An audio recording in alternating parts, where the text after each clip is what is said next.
Alright, friends and fiends, let's go ahead and get started. We've got another stream today. We're going to do our solo RPG stream. How are things going with you? Hopefully well. Things are going alright for me. Played a little D&D yesterday, or ran a little D&D yesterday. No D&D tomorrow, I don't think. We'll see. We'll see. Our DM for that campaign is abroad, doing travel. So we might be doing something, the rest of the group might be doing something or not. Answer still up in the air. You know how it is. But we are going to jump in today and do the solo RPG, and I guess there's no real reason to talk too much about it, except, you know, fingers crossed about the internet. World Cup stuff has been screwing up internets, but we're going to try to do this anyways. So let's go ahead and, I guess, just kind of jump into it, and we'll go ahead and do a little bit of a recap about the last session. Let's pull up. Here we go. Alright, so this is going to be our session number 8. There we go. So let's look at what happened in session 7. Just a quick recap. Hey, and if this is your first time joining us, hey, thanks for checking it out. This is session 8. You'll get on board real quick. It's very easy to follow thus far. So, last time, we had the Swamp Moss Priory lock up in the morning. Reed and Cristoff and 2 of the Ghost Hawk warriors, they were interviewing the would-be assassin that tried to kill Reed, who is our newly risen noble. At about 15 years old, he's a teenage halfer, which is the custom world setting. A halfling, don't worry about it. It's not that different if you haven't been following along with us. So, Gertrudt did a little investigation as well. She's the other of our companions. So Reed is our primary character. Cristoff is one of our side companions, and Gertrudt is our other side companion. They're using the sidekick rule from Tasha's for D&D. So they talked to the Nightblade. They talked about like who hired them. That didn't go super well. They were willing to bygones be bygones. Walked away. We did some rolls for that stuff, and how many days until maybe somebody else tries to come and kind of finish the job. Once they know that things haven't gone, so we know we have a few days at this point. We reviewed the Assassin's Gear, didn't really get a ton out of that stuff. We do know that this, the proof that they were asked to bring back was the Horn of Silent Alarm. So it's somebody who knew we had that, but lots of people knew that because that was one of the commendation gifts that we got when Reed got his title as a noble. So it was at court. There were a bunch of people there. So it could have been the person who gave us the Horn of Silent Alarm, but could just as easily not be that person. It's just something they knew for sure that Reed would have, so they could bring that back, rather than, you know, coming back with like his head or something like that. It would be a little bit more conspicuous. We otherwise did not get a lot of information out of them. That's okay. We left them in the Prior's care. So, unfortunately, we think that that person is probably dead. Prior probably killed that person. Probably executed them. Yeah. About who had keys because the door was unlocked as to if somebody was in there. We do know about the other adventurer, Killian, who might have something to do with this, but we don't know anything about Killian.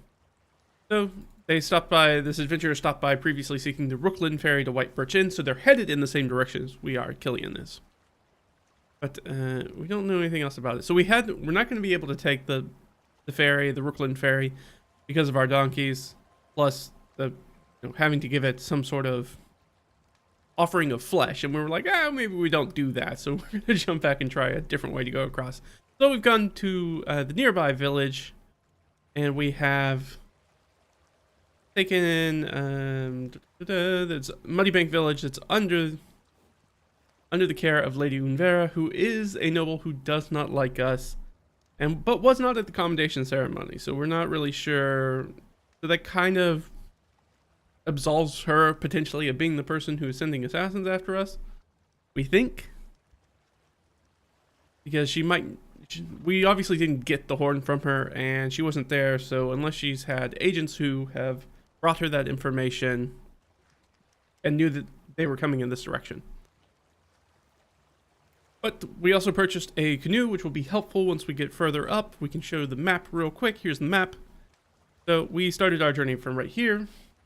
And we were here, which is where the priory is, and we went down to this village, and we have chartered a boat because we need to get up to here, which is White Birch Inn, and then up into here, which is where our lands, and we're settling new lands as the student noble, expanding the border of our kingdom.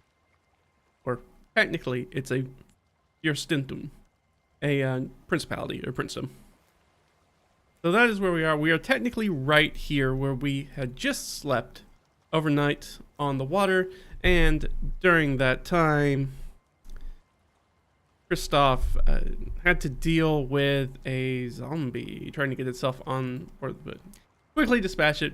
Pretty easy monster at this point. So luckily, took care of it without any too many problems. And we're gonna pick up in that morning, exactly trying to get the fishers to ID that body. So let's go ahead and to our session 8. There we go. Alright, so it's spring weather 34. It's not important. All you guys need to know is that it's a little bit warmer day. The wind's really picking up, and there is this sort of... We're on this large... Green Lake's a very large lake, so we have a lot of that marine layer that's there. But obviously, there's a lot of wind. It's gusting winds this morning, so going to be pushing a lot of that out. And we wake up to them in the morning. Let's go ahead and... I think at this point, well, audio a little... let's down by this.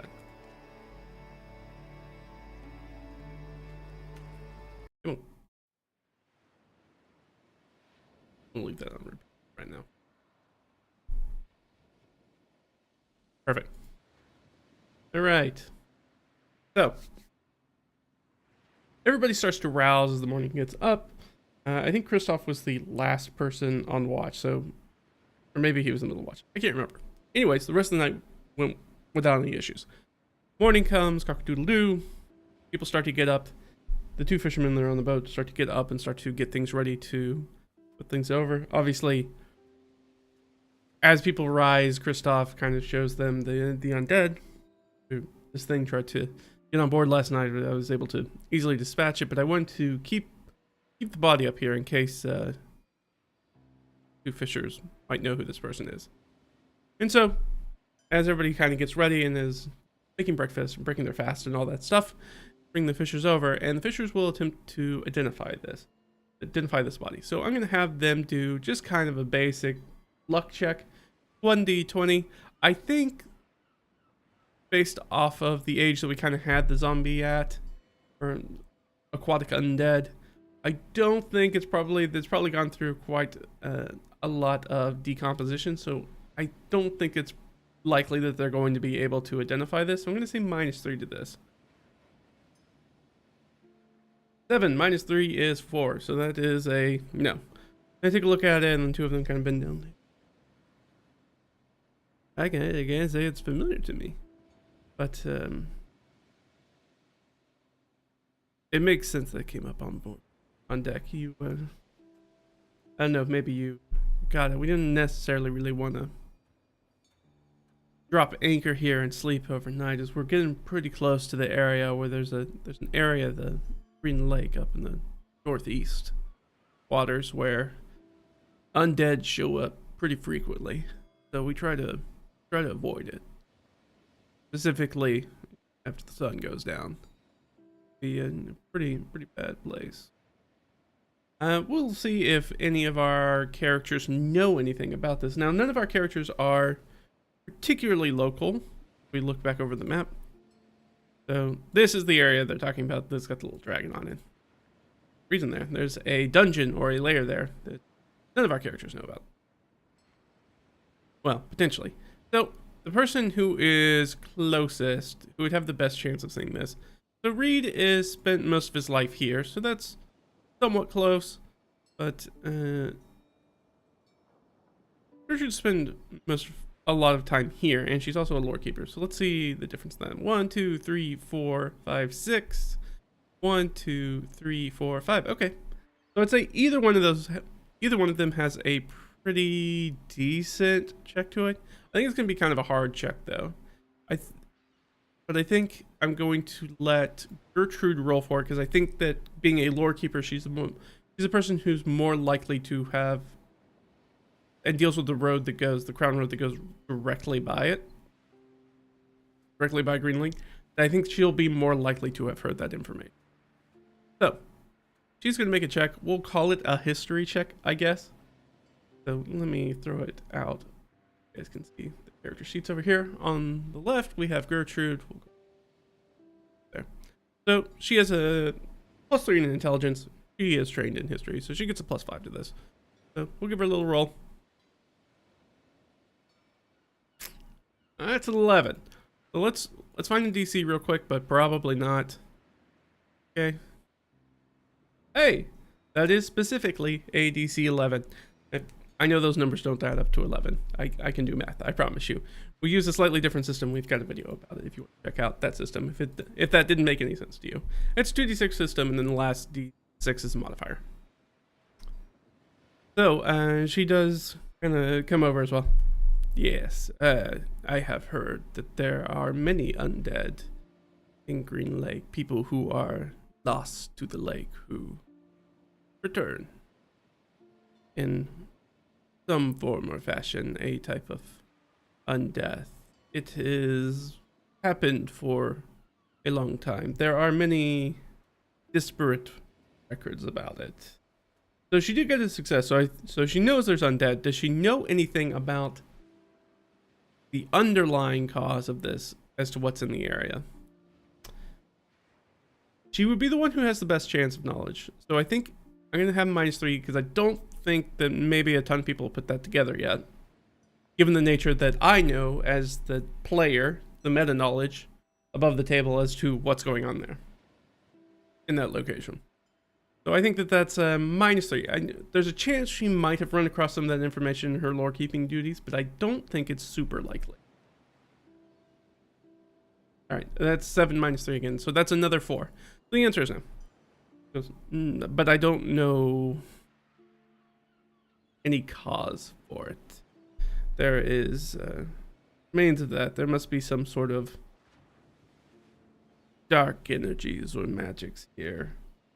Perhaps something in the lake itself, or a creature. She's relatively knowledgeable. She is also trained in arcane and religion, so I think she would be able to tell you, like, oh, well, you know, there are lots of particularly undead monsters like ghouls and what are like shades and stuff like that, that when they kill somebody also turn them into undead. It could be a number of, there are many types of these undead, restless spirits, moving corpses that are, when they take a life, they turn that into another thralled creature. Sometimes under their command, sometimes it's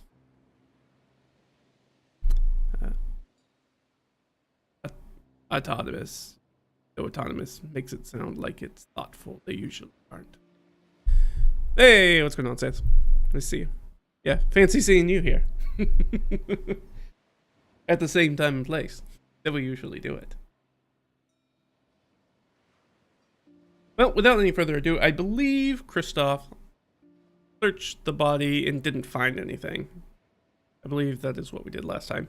So otherwise, I don't think people want to put their fingies in a really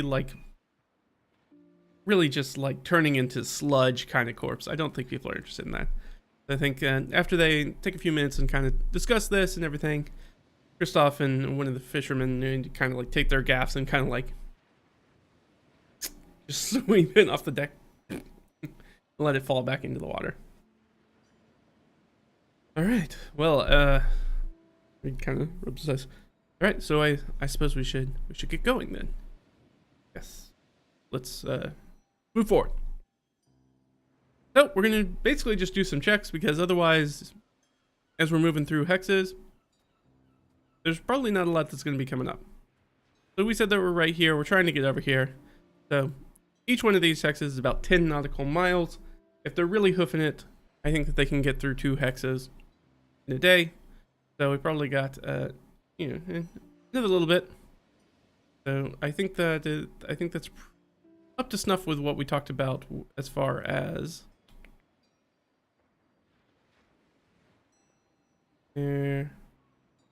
Yeah, 55 miles. 4G for about 2 days. Yeah, that sounds about right. 2 full days. Plus what we'd already paid them. Yep. Sounds good to me. All right. So we made the 2 hexes there, but we did start that later in the day. So I guess potentially we could... Yeah, because the boat's probably faster than walking. And it gives us a much more direct route. So yeah, I think we can do much faster. How many... You know what? I'll give him a check once we start going. How about that? Sounds good. Hey, what's going on, Sean? I see you. Thanks for checking out the stream. Just out of curiosity, we get our class. No. I'm too lazy to watch the recordings. And you have a short memory. No, we do not. We won't get our class until we're up here. We're not up there yet. But we're closing in on it. So, I don't know if we'll get it this session. But probably next session. By the end of next session, we'll have our class. We'll get our first big boy level. And not have to be a 0 level character that's incredibly frail. Alright, so we're going to kick off and we're going to go at least 2. And then we'll see how well we do on time. So we're going to roll a d12. If we roll a 1 or we roll a 12, something will happen. If we roll anything else, nothing happens. 1 for each hex. Okie doke. Well, let's just move that right back then. So we make it to about there. Alright, so we're going to have some sort of random encounter that's going to happen here. So let's take a look. I think the easiest way to do this is to 2d6. Okay, so that's going to be something weird. And it's going to be 10. 10's kind of in the middle. 10 is what, like aberrations or... let me throw you over here. I thought I would be able to do it without looking it up, but you know, that's how it goes. I'll have to jump in and check it out. Let's see, I rolled a 10. Oh, some sort of celestial. Interesting. Okay. So we've got our celestials. Probably what we're gonna do. So let's find a suitable celestial encounter. For us, we're going to do our settings here. We're going to move it from the 2024 encounter builder back to the 2014. If I do the 2024 encounter the way that I build encounters, I will kill us all, for sure. So I don't really want to do that. So we're going to do this instead. And let's get some celestials. Now, anytime that I roll a 1, it means that there's a pretty high chance it will be combat, but it doesn't necessarily have to be combat. So as you can see here, we have pretty paltry abilities as far as it goes to what kind of celestial monsters we have. Yeah, those are all going to be super deadly. Why would you... How is that possibly balanced?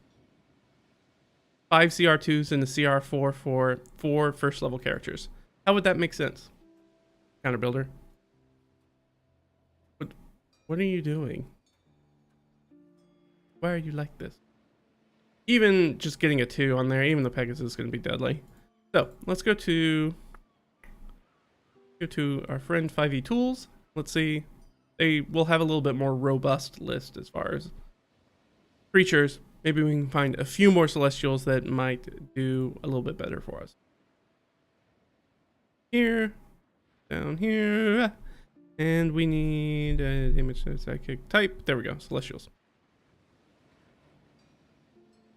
Yeah, see, that's already a significantly better list. Alright, we don't have a lot of stuff down here. We got these sunflies, those could work for us. A giant owl would be interesting, but it's daytime now, so a little weird. Giant eagles are also apparently celestials now. Sphinx, a swarm of sunflies. Swarm, stings, dazzling lights.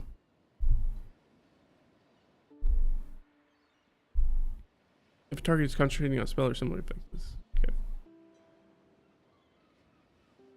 I think the easiest thing to do, let's go back over to the Fight Club. I'm going to remove these filters because these are not going to be useful for us, apparently. What? Okay, so we could fight something. We don't have any 1/8 problem. Or we could fight 8 CR0s, which would be the sunflies. Let's see. There should be. We got like a 1/4, right? So we could fight like one. I think we could fight like 2 or 3 of those. Just out of curiosity. Okay. So 1 or 2. If I roll high, it'll be 2.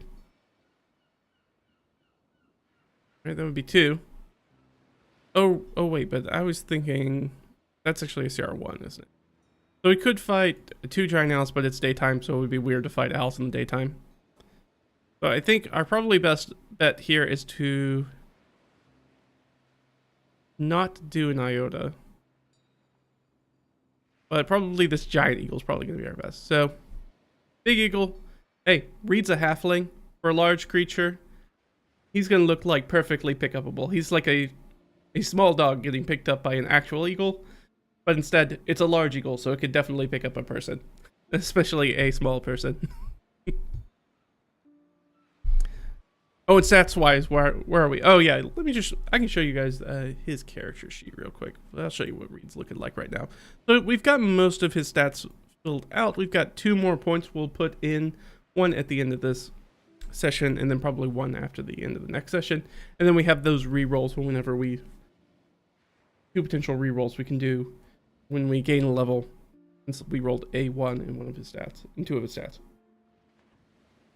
Let me swap that over and you guys can look at it real quick.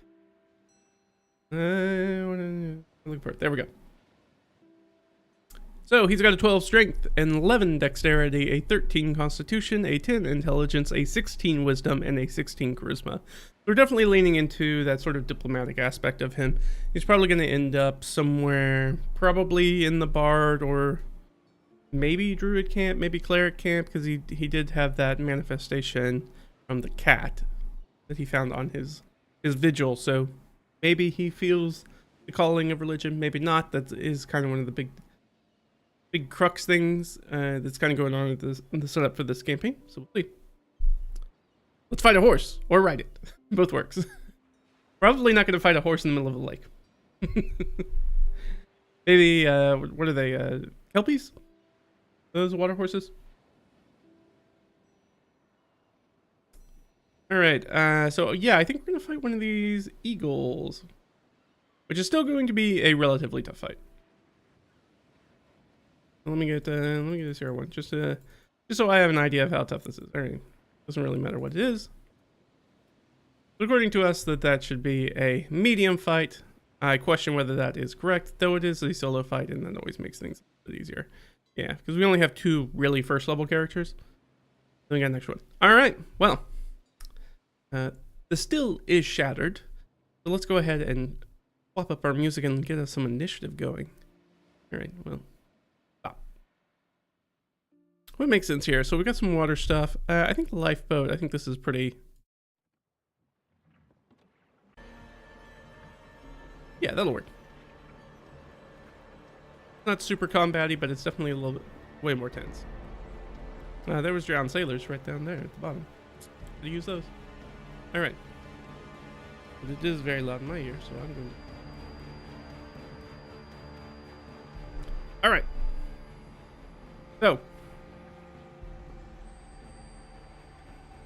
so we do this. All right, so we had the fishers try to ID the body and didn't recognize them. Let's see, Gertrudt knew of the undead, but not the source. Nope, while traveling.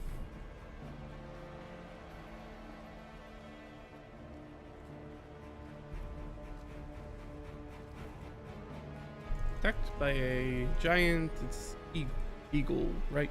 Right, eagle, yes. So I assume that this will be coming after Reed. Other than Reed being the main character, he is the smallest thing on the boat, so probably gonna go after him. So I think our first is we gotta do some initiatives. So the eagle in battles like this, I usually take what would be their passive initiative, which for this is going to be 13. Kind of assume they roll a 10. I think that makes things just a little bit easier. And our giant eagle has how many hit points? 26. Now this will probably be a pretty short one because I can't imagine that this thing who's just looking for a quick snack will stick around very long once it starts taking any damage. It should be relatively quick. All right, let's roll some initiative, and then we're going to roll kind of some perception versus stealth. We're going to give the eagle a stealth roll to see if like anybody notices this thing wheeling above in the air before it dives down and tries to grab somebody. That is the wrong thing. All right, so initiatives. Go down the row. Reed, whose initiative is now 0? 14. Okay, so Reed actually gets to go before it.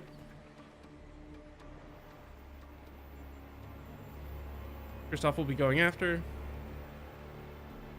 And Gertrudt will also be going after. Perfect. All right, so Reed will get the drop, assuming it actually is able to see them. All right, so 14's Reed. And then we're going to have down here on, what was it, like 7? Something like that. Cristoff. And then it'll be relatively close. That might not be the perfect initiative. Might be a little bit off, but that should be the order.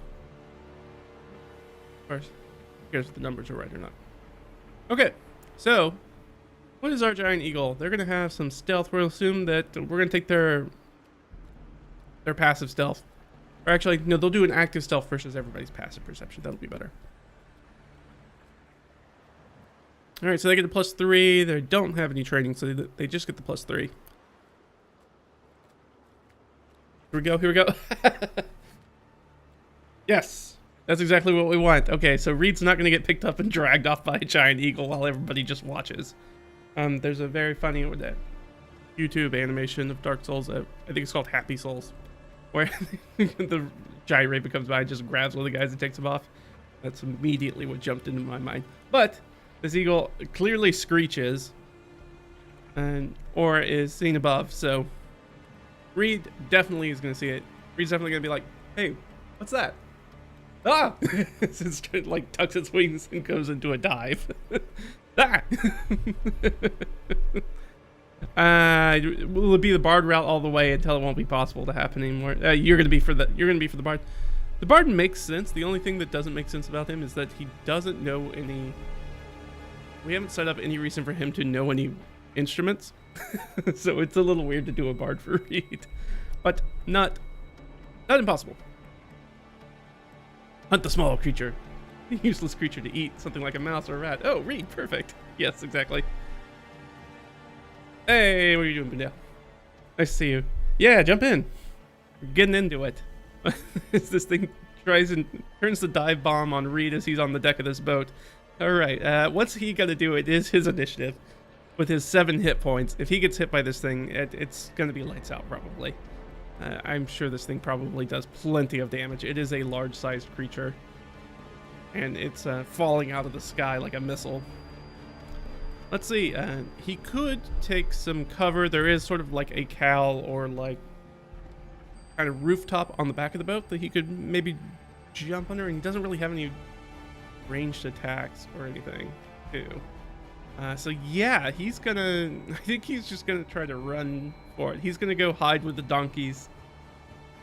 Yeah, I think that makes sense. So he's gonna run and grab the donkeys and try to pull the donkeys in under the covering, because the donkeys can't really protect them. Well, I mean, they can. You definitely don't want to get in a fight with a donkey. A donkey can kill you. They can kill bears, so they are tough creatures. Stubborn too. All right, so he's gonna grab, hide in the shelter with the donkeys. So we'll give him an animal handling check. He can certainly make it there with his speed. So we'll give him an animal handling. What's the DC going to be here? Very low, actually. Okay, so they're going to be kind of spooked, I'm guessing, as well. So they're probably already kind of doing most of that work. So that's a DC 7. All he has to do is roll a 4.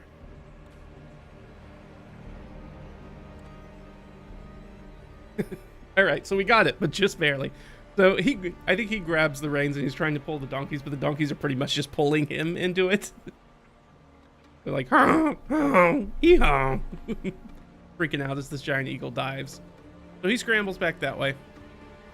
Well, the giant eagle, having lost its target, is going to go for the next best person on deck. So there are 4 people on deck. There are 2 fishers, and we have Cristoff, and we have Gertrudt. So here's what we'll do. I'll just go down the order. So 1 is Cristoff, 2 is Gertrudt. If I roll something else on the D4, a 3 or 4, it's going after one of those fishers, which are just like commoners. Okay, it's going after one of the commoners. So it dive bombs this thing, this fisher, and who I didn't give an initiative to, so we'll just say that they're on initiative 0.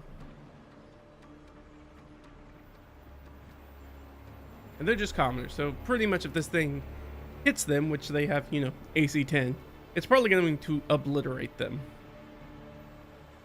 No, 1d4 plus 3 slashing damage and another d6 radiant damage. 2024 revamp is so weird. Why would their talons do radiant? It's fine. It's fine. So the celestial, I think it's like a golden hawk kind of looking thing, dives and sun's reflecting off of it as it comes down, and will attempt to strike this lowly commoner. And we'll hit the commoner. Could potentially live through this. All right, 5. Nope, he certainly do not. And hits this character like a freight train and drags them off down into the water. They're like skipping across the surface of the water, and it turns and lifts and is going to try to wheel them away. I'll give it a strength check. I can give it advantage. I can't imagine that it doesn't fly off with this thing. Yeah, I'm going to say 15 plus whatever their strength is, which is plus 3 and 18. Almost assuredly is going to get them where they need to go. Yeah, with ease. So, eagle flies down, slams like this just streak across the deck, and there was a person standing there, and now there's not a person standing there, and instead they're like limply in the talons of this eagle. And hey, it got what it wanted, which was food. So it's going to just lift and wheel and flap and takes off. I think that's going to be the end of our encounter. Why would it continue fighting? And it's very clear, like looking at the person in the talons, that they are dead. Their body is twisted and they're just yeah, I guess we'll call that the that's the end of the encounter. So luckily it was not our PC. Thank goodness we'd actually rolled high on that initiative, or else he would have been carried off probably unconscious.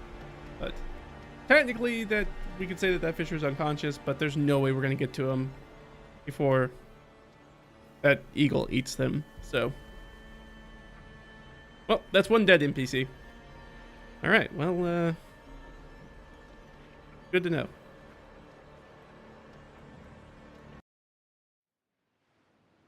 All right. Sometimes the encounters are real short, depending on what you're trying to do with them. All right, well, giant eagle, all we really need to know is that Reed hid in the shelter with the donkeys, and the giant eagle took off with one of the dead fishers. All right, well, the problem is now we've lost one of the people that's needed to actually drive the boat. So that's not good. It could have gone better. If anybody else had rolled higher than that on initiative, would have been extremely helpful. But we didn't. Okay. So, knowing that, we have lost one of the people that can help, and I don't believe that we have anybody who can be particularly helpful in that situation. I don't think anybody has any water vehicle proficiencies. And I know that that's not a thing anymore in 2024, but I definitely allow them to be a thing here because I think it's in. Yeah, no, she has land vehicles, but not water vehicles. I think we had this discussion when we were buying the canoe. It's like, we can still use the canoe, though nobody's particularly good at using it. Okay.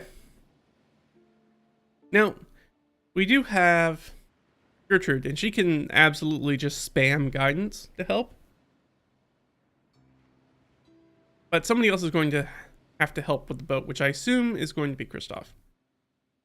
With his +2 strength and +1 dex and +1 con, he seems like the most reliable person to do that.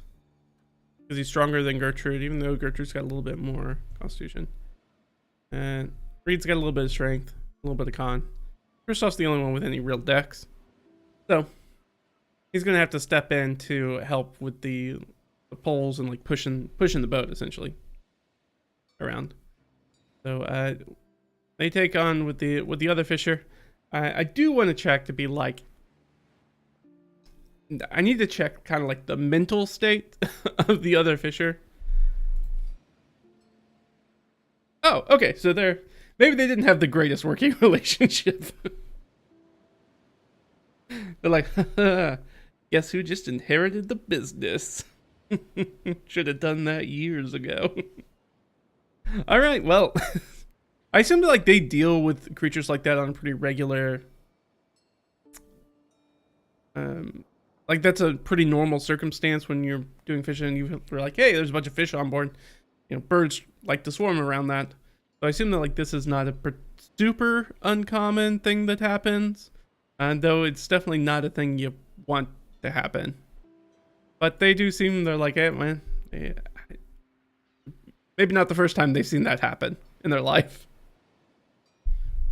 Hey, what's going on, Michael? Yeah, the NPC became straight up bird food.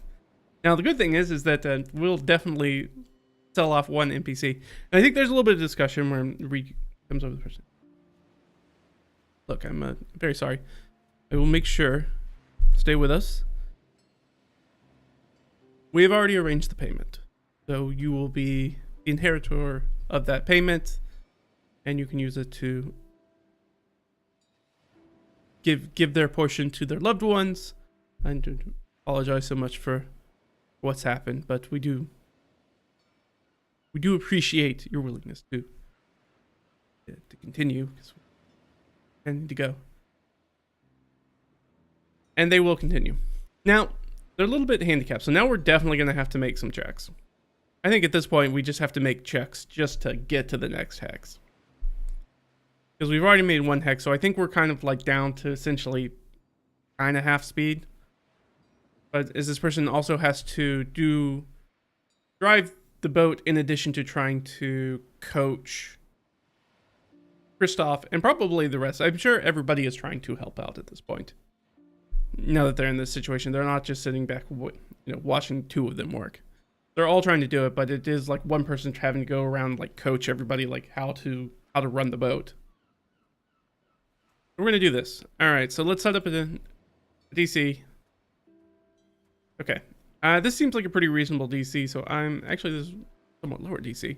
I changed the way that I was doing this. So instead of this being a 12, it's actually a 7. So we're in the open water, probably pretty easy to navigate for the most part as far as this big lake. All right, so who technically makes this roll? I guess Reed does. Like I said, I think Gertrud's probably just spamming guidance at this point. I think that's more helpful for her to do than to actually do the manual labor of trying to move the boat. It's trying to run around and give different people guidance. So he gets a +1 on top of his strength, which is a +2. So he's going to get a +3 to the roll. So he doesn't have to roll very high. But he has to roll higher than a 4. All right, so they really struggle here. Okay, so it moved into this hex, and that's when everything happened. I think there's a moment where everybody's here, and they're like, we've been working for hours now. We're not making a ton of headway. Like everybody's pretty much we're close enough that they can see the shoreline, Green Lake, the northern shore, and be like, is this smart? Should instead maybe we put into the hills to the north here and try to get up to some other place and do an overland route and, you know, do our best from there? Or should we continue on? So yeah, I think there is a bit of a situation where they're like, look, we're not really getting well, and I think the fisher is very frustrated because they're like, I'm doing the best that I can, but you people don't know what you're doing, and so this thing that was supposed to be kind of getting us done, maybe today, maybe tomorrow, 2 full days, doesn't look like it's something that we can do anymore. So I think it's going to be, I think Reed needs to make a decision because he's the one who's in charge, even though he is certainly the youngest person here. But it is his station, it is his duty to make that decision. And he needs to, if he wants to continue, he needs to persuade the fisher to stay on the course, to stay the course. So I think he'll take in some insight from his fellows. I think that I'm trying to see if there was any reason why they would say to put in, because they know they need to get to White Birch Inn, and they know that there's not really a super easy overland route to get there. They have to go through the water to get there, and have to go to the water to get to here. So even putting in on the shore here and disembarking, they can get here and maybe they can get somebody else who can take them across, but like they understand the reality of the situations. Because they understand that as they were planning the route, they have an understanding of like what this area looks like in a vague sense, and they know that putting into the north is not going to get them where they need to go.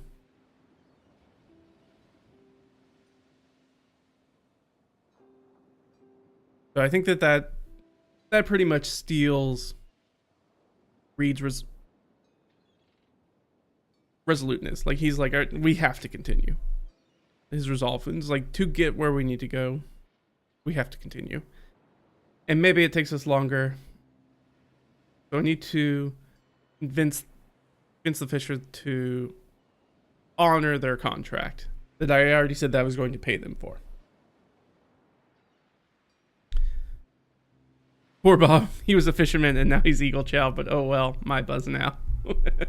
Terry's epitaph of his coworker. Yeah. So sad. Anyways, money. All right, so I think he needs to convince this person. Let's find out a DC for this person. Ooh, that's very high. That's, well, I mean, it's not super high. It's a 17. So 17 is definitely within his ability to do, but he has to roll at least a 12. I think Gertrudt would probably use the same guidance on him. She's in full spamming guidance mode. All right, so he needs to roll a 12, 11, 10. All right, so he needs to roll a 10. I don't think Cristoff's going to be able to help in this situation. He's not really a talky kind of person. He's got a little bit of natural charisma, but he's not trained, so he would probably do as much harm as good. So all we need to do is roll a 10. I mean, that should be easy, right? You have a 55% chance of doing it.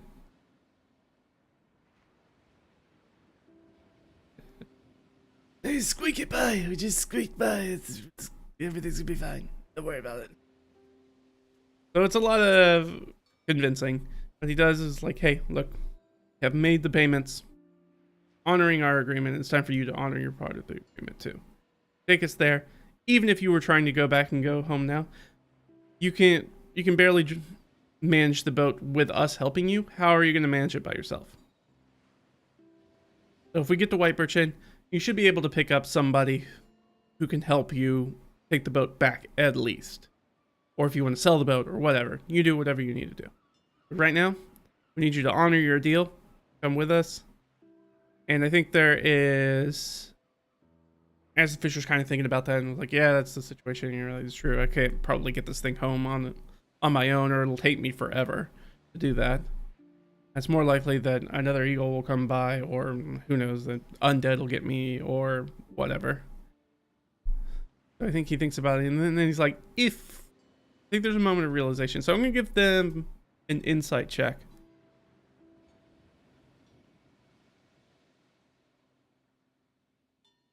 Seven plus 3 is 10. I'm not sure if he gets that.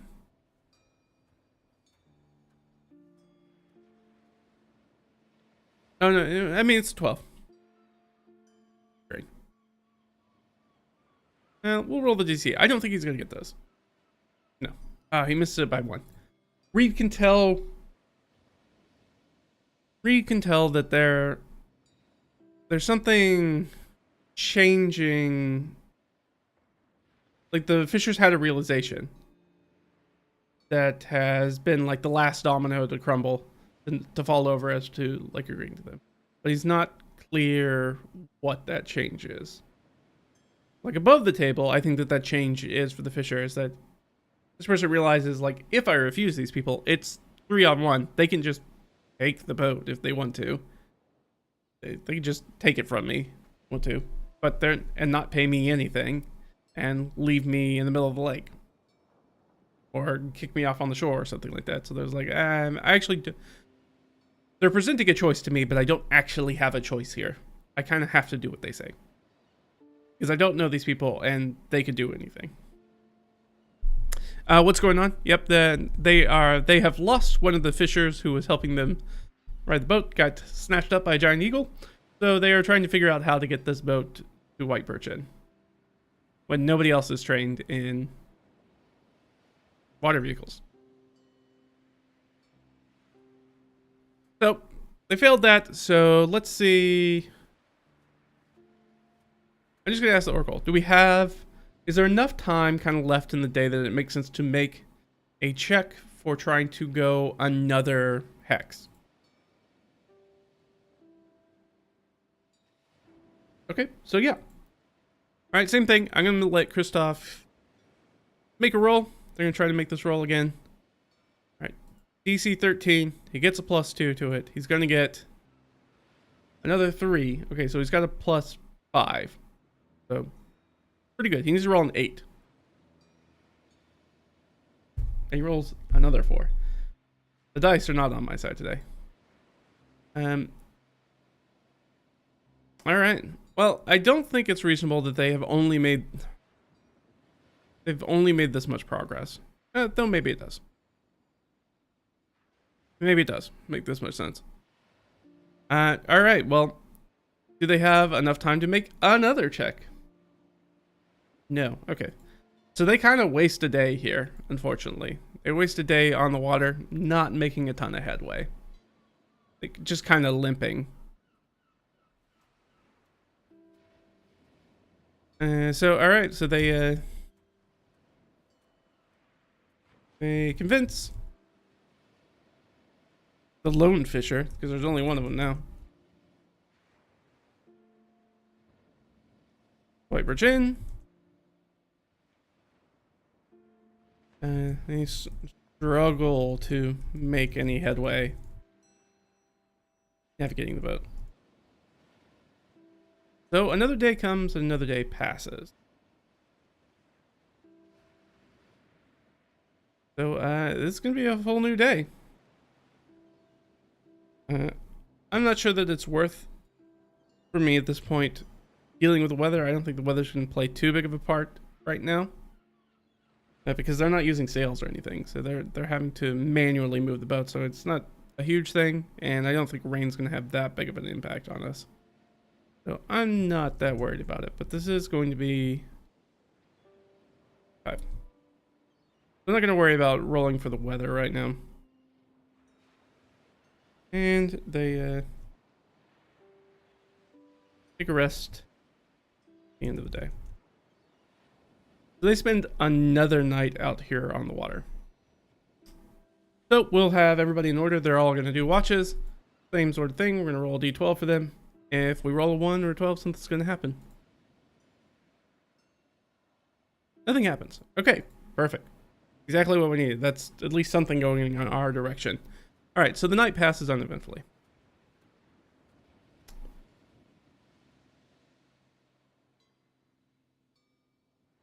No more undead. That's good.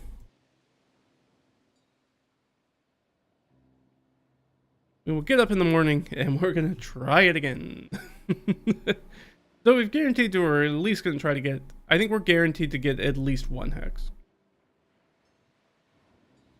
And I think after we get to that next hex, that's when we'll start rolling to see, like, do we make it any further? So we're definitely going to get from here to here. I need to catch you from over here for reasons. Yes. The implication that something could happen.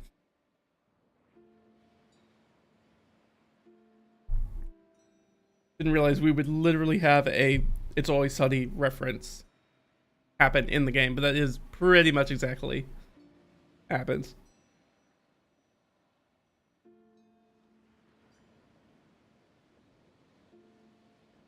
Which drops for the games I play. All right. So we're making this one. We're definitely going to get to at least here. So is anything going to interrupt us this time? Oh boy. At some point, I should just stop rolling for random encounters. Okay, so we have another random encounter. Here we go. Another random encounter. Can you believe it? All right. Let's find out what the type is. 1 and 16. Now, remember, it doesn't necessarily have to be a combat, but it is more likely to be a combat than not a combat. So 1 and 16, that puts us in the artificial realm, and 16 puts us in the ooh. I don't know if there's a lot of watery oozes is the thing. This one we might have to do a little finagling with. Some oozes up here. Inklings. I think Inklings might be a good one, actually. Get some reduced threats, sentient gray ooze. Is there anything down here that has like a swim speed? Apparently the Inklings fly. Interesting.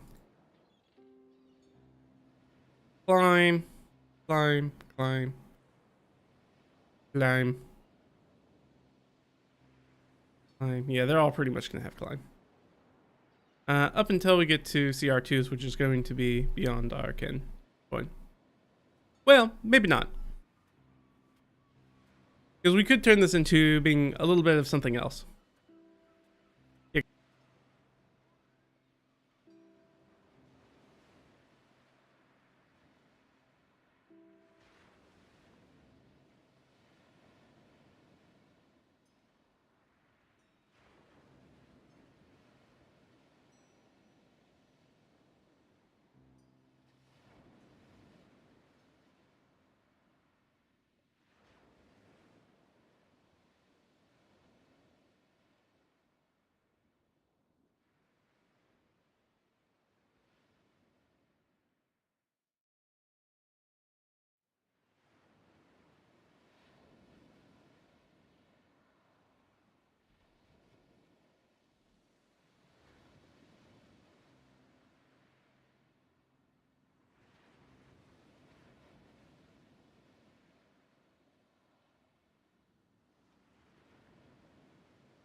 Okay. It looks like it's back. Yeah, I don't know. It does that sometimes. And in fact has totally screwed up my sound. It just yeah, I think there's an audio driver issue that I'm having. I don't know what it is. Because it just totally changed the volume of my headphones as well. Yeah, I'm having that. There we go. Oh, is there a bunch of reverb?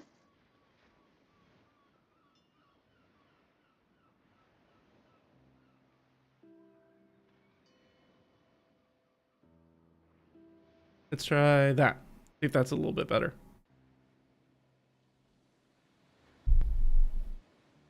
Well, they definitely changed my headphones again. That was probably it. Okay, that's good. All right, good. Yeah, sometimes it's an audio setting. It's either a driver problem in OBS or in Windows, and I don't know which one it is, unfortunately. And sometimes it screws up my mic and my headphones at the same time. All right. Ooze. So, I guess... Oh, one of the things I was saying is that we could actually go slightly higher if we wanted to instead make this... That maybe makes a little bit more sense. Here, I don't know. I don't think there are any that are water-based, though. Let's check, but I'm pretty sure there aren't. So I'm going to go, let's say, coastal. Underwater.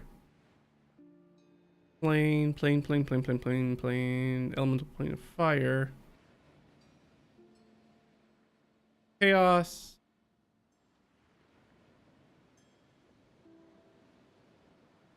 Elemental plane of water. Why is it way down there? Okay.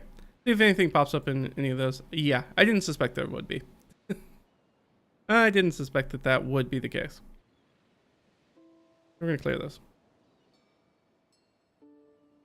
All right.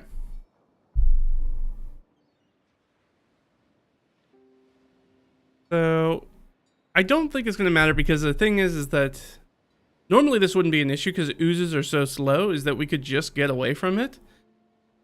But I think this is potentially more of a chase situation because we cannot move the boat very quickly, as we've determined. So trying to get away from something like this would actually be really, really difficult. Or more difficult than it would otherwise be. So I think that's what we're going to do. So we're going to see some sort of ooze or some oozes come our way. We're going to think of one that's really good for us, though. Maybe an ochre jelly? They have climb, lightning, slashing. Yeah, I'm thinking maybe they like this ochre jelly, which is a slightly higher CR. It's a CR2. We definitely don't want to fight this thing. But we do see it slithering, I guess, across the top of the water. Doesn't say that it can't swim. Just that it's half speed, so it only has a speed of 10 feet. So it's pretty slow. So I think we should be okay, but we'll find out. All right, let's do it. So they need a ochre jelly. Slithering towards the boat. No, that's not what we want. We gotta get out of here. So I think this will be real easy. We'll just make it 3 checks real quick. We'll make I guess what makes most sense is dexterity checks for speed, which they're not going to be very good at. It's going to be helpful for us. Now I say that, but my rolls have been real garbage thus far. Okay. All right, Google. I need better dice. I need worse dice right now. Roll real low, please. You've been doing that. Oh, great. Thanks. Now I have the 19s and 15s. Okay, so 5, which everything's -2. So we have a 3, we have a 17, and a 13. Okay. So we're gonna have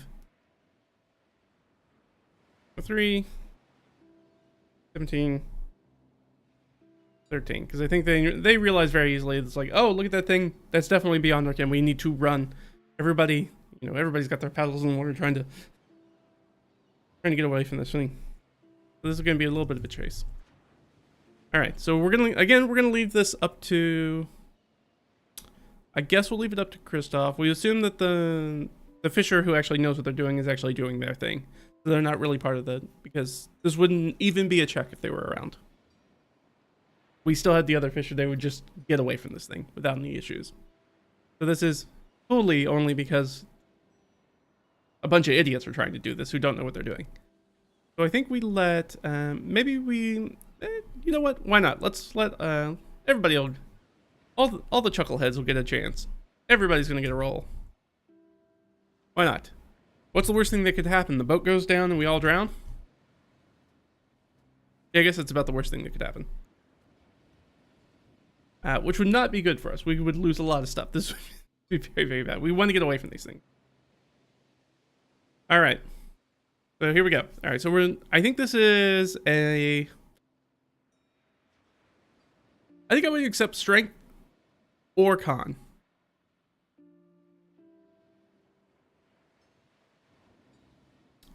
Maybe I'll do like one for each. Like you need to do a strength, a con, and a dex check. And you can do whichever one dependent on. We know what the DCs are. I'm trying to give everybody the benefit of the doubt that we can, because this is really bad if we fail this. I also want it to be relatively fair and difficult. Hey. Back up to talk without a care. Yeah. All right. Yeah.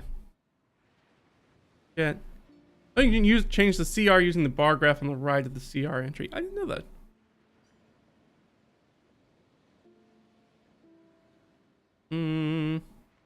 Which part?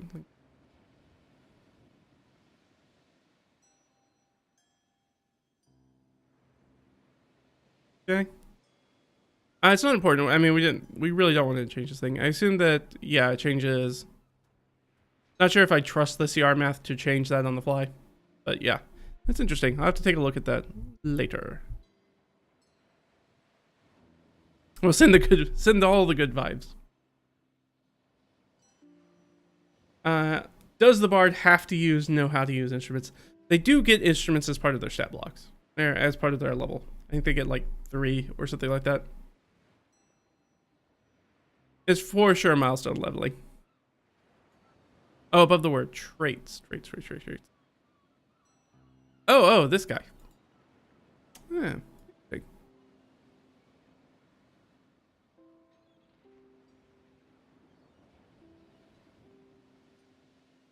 Again, I'm not sure if I trust that. I didn't know that, though. That's very cool.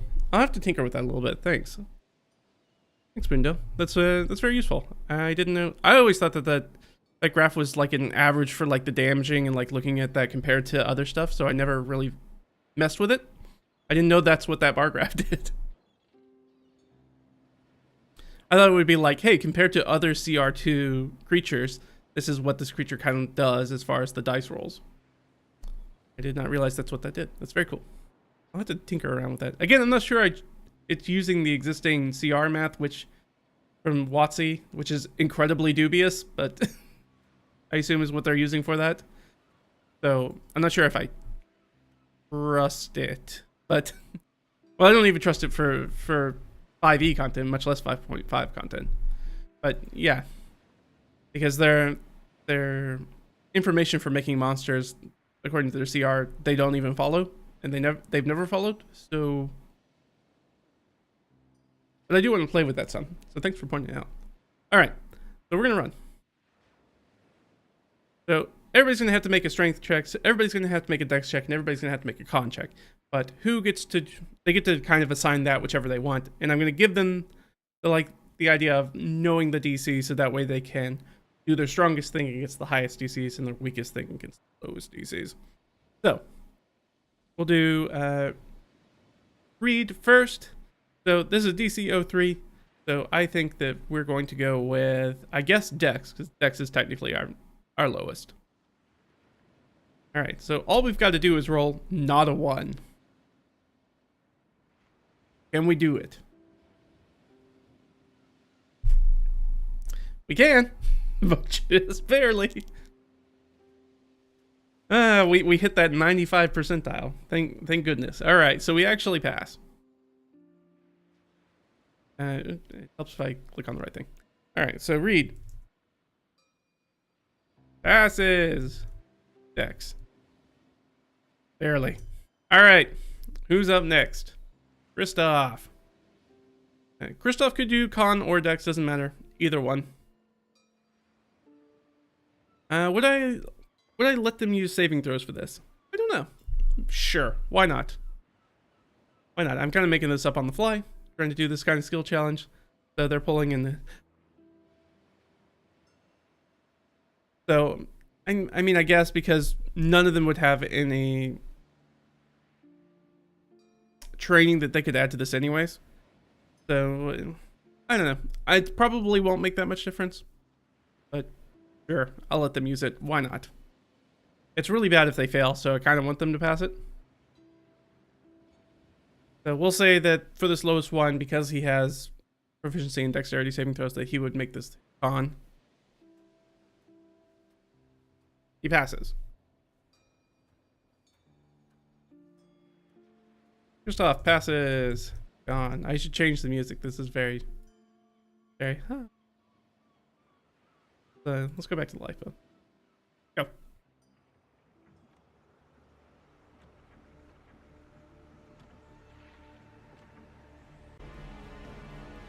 Alright. A little bit minors. Alright. That leaves Gertrudt. And she also is trained in dexterity saving throws, though she is not any good at them. So I guess technically she would use strength here because that would be her lowest thing. So again, all she has to do is not roll a 1. Okay, good. So everybody passes at the beginning. So we're looking good. So because there's going to be 9 checks, I guess if we get 5 checks, we'll for sure pass. So we're 3 of 5 already. So we're in a good spot. Everything's looking good for us so far. And Gertrudt passes. What did we she's using her strength. Excellent. All right, 17's the hard one. So we'll go back down the line. So everybody starts pulling. They're rowing. The person in the back's trying to get everybody like, all right, everybody go in syncopation.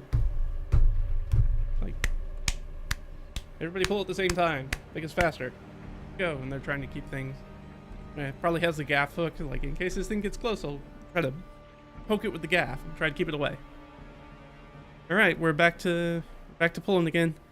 All right, so this is our toughest one. So this is the one that we want, whatever we can do the best with. Strength or con doesn't really matter. So we'll say strength. Feels like a strength moment more than a stamina moment. All right, he needs to roll a 16. So he fails. So that's our first failure. Read. Fails. Strength. Things start to get closer. Start to get closer. Flagging. Cristoff's going to make his roll. I guess con makes the most sense for him. No, I guess we already did con for him. He's going to go with strength, I guess. Or maybe his dex. Yeah, dex would be his best because technically he gets a +3 if we're using the same. Probably not going to matter. Or in this case, it will exactly matter. All right, so 17's going to be a pass for us. That's good. That's good. Good. Passes with dex. Thank goodness I decided to do that instead of going the other way. I was thinking, well, maybe I'll save it to make sure that at the end they can definitely pass it, but okay. So here's the thing. So we need one more pass to be out of the woods. That's all we need. Problem is that it's Gertrudt and it's a high check. So con or dex doesn't really matter which one she does. We'll say it feels better to kind of put con at the end, as it's more of like a stamina, like over time, fending off exhaustion kind of thing. So I guess we'll go with dexterity. So she needs to roll a 15. And we got it. Nice. So she tucks in and starts pulling. And Gertrudt will pass.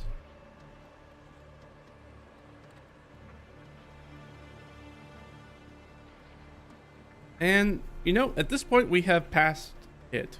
So that's 1 success, 2 successes, 3 successes, 4 successes, 5 successes. So even if we failed the other 3 checks, we would still come out on top. So we should be good. So that will be encounter. Thank you. So definitely could have gone way worse for us. Could have gone way better. Well, it couldn't have gone that much better.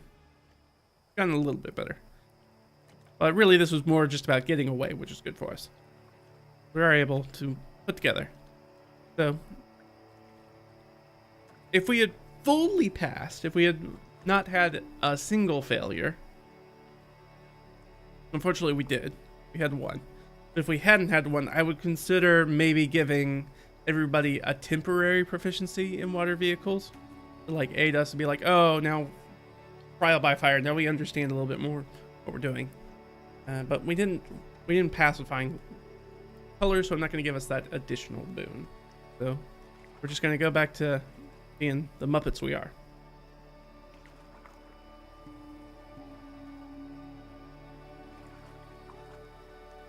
Right. So they escaped the ochre jelly. Alright, we'll leave that there for... Keep the jelly. It was slithering towards them. So, we've made the one thing. Good for us. Good for us. Great, great, great. Everything's going well. There are no issues and things going as planned.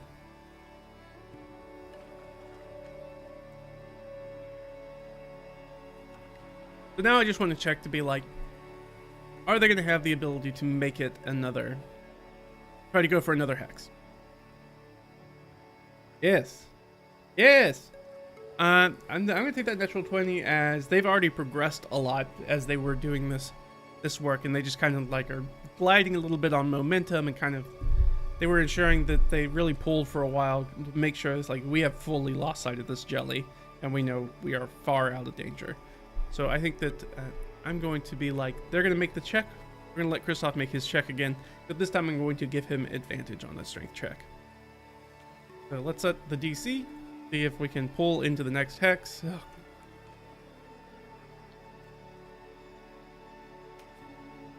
No! This is the highest DC we can get. Well that really kicks our butts. He can't even do it. He can't even make that check. Yeah, once I said it, I just totally fucked myself over. Yep. Tell you what, you know, you're not supposed to really say that on the natural 20 you succeed no matter what, outside of combat. But in this instance, he has advantage. I'm going to be like, I don't want to, penalize us because we got the cool thing. We had already rolled the natural 20. So I'm going to give him advantage. If he rolls the natural 20, the answer is yes. If it's not, then here it is. Or maybe it'll be yes, but maybe that comes at some sort of cost. Maybe it's like a point of exhaustion. Well, maybe not. It's not as useful here in this context. We'll see. I gotta roll it first, though. Okay. Well, we got it. Holy crap, we got it. Okay. Well, I'm gonna let it fly. It's my campaign. I don't want to spend a ton more time here. I want us to get places. We are gonna push. We got it. We got it. So we escaped the jelly. So I did say check for it. So let's see. I'm going to roll for Reed. He's gonna roll a Constitution saving throw. We're gonna set the DC right now. And this time, if I get max DC, we gotta let it stand. All right, 16. It's still very high. If that's the case, he has to roll a 15 or better to pass it. If he does, things are going well. If he fails it, he's going to take a level of exhaustion, which means that even if we try to go that next hex, his ability to do that, he has disadvantage on the roll, so probably not going to happen. All right, come on. Here we go. Constitution save. Got to roll a 15. Here we go. That's not a 15. So he is fully pooped. All right. So we push on in the next hex. But that up a little bit. But our boy here, wait, right here. But Cristoff, here's level of exhaustion. And for exhaustion, I always use the 2014 rules because I like the 2014 rules for exhaustion a lot better. I don't like the 2024 ones, which is just like you get a -1 to everything. For a number of reasons. One, because it's not very interesting. And it's not really, doesn't detract a lot from it. Like you can overcome that stuff with like a help action or guidance or stuff like it's so super easy to get over a level of exhaustion in that way and not have to worry very much about it. But the 2014 rules are a lot more robust, where it's just like, oh, now you just have disadvantage on ability checks, which is really tough. And the more you do, the harder it gets. Whereas you can take like 3, 2, 3, sometimes up to like 5 levels of exhaustion in 2024, and it doesn't really have that big of an impact in the way you play.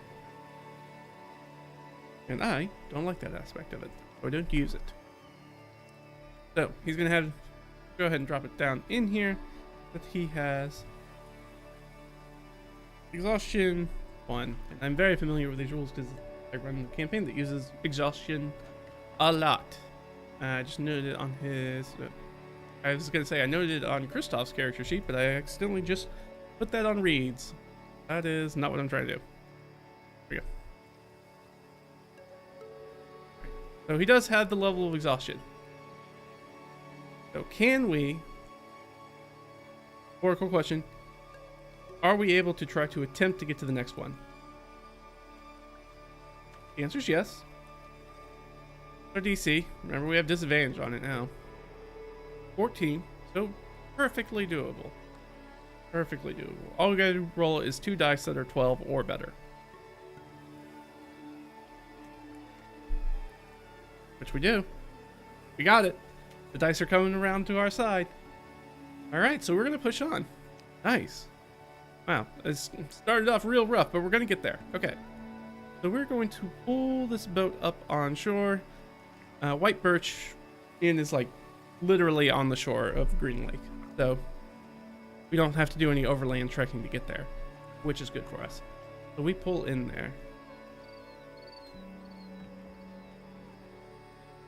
But you know what I didn't do? I didn't check for a random encounter.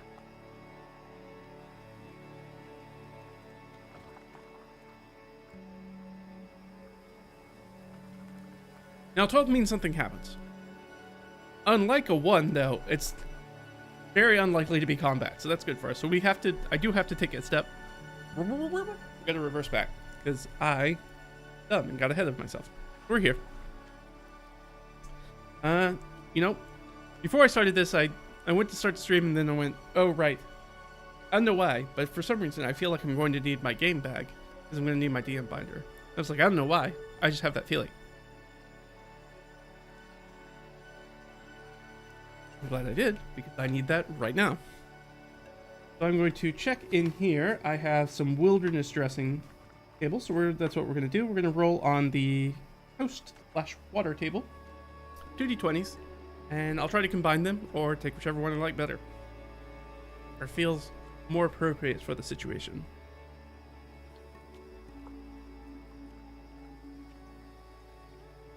Yeah. I gotta catch up on chat. You guys been talking a bunch. How about, well, he's not a bard yet. I'm not sure he would even be College of Swords. The sword song, yeah. If it wasn't for instruments, basically mandatory, it would be completely perfect for Reed. Yeah, and it can still be for him. I might just not use that aspect of it. But bards are also performance, as in like poetry and singing, and even doing like gymnastics or juggling and stuff like that. Like all that stuff kind of falls under bards as well. They make great leaders and great merchants, yeah, because they have super good social skills.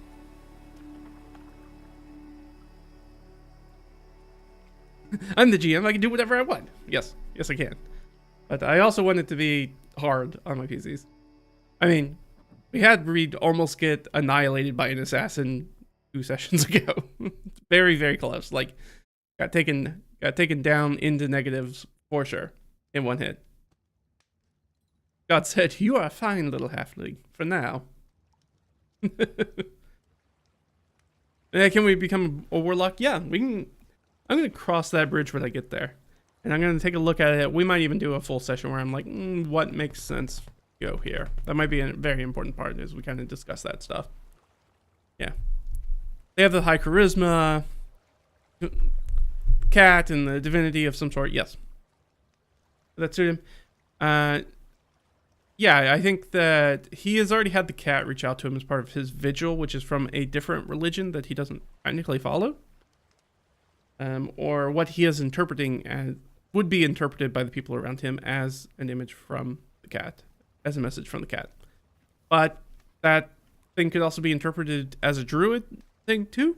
We could go druid with him if we wanted to. We could do warlock if he wanted to do warlock. The line is, in my mind, is very blurry between warlocks and like clerics. It's like the only difference is really like how established the religion is. If there's not an established religion, you're kind of making a compact directly with a deity that's bigger than a person already. That's not too different than what you would consider people who start religions doing. Starting a cult kind of doing. So not that saying like, oh, I have a tie to some sort of divine thing that provides me some sort of thing. In exchange, I do some sort of licensure, or I do something for them, follow their orders. Again, not very different from like a cleric.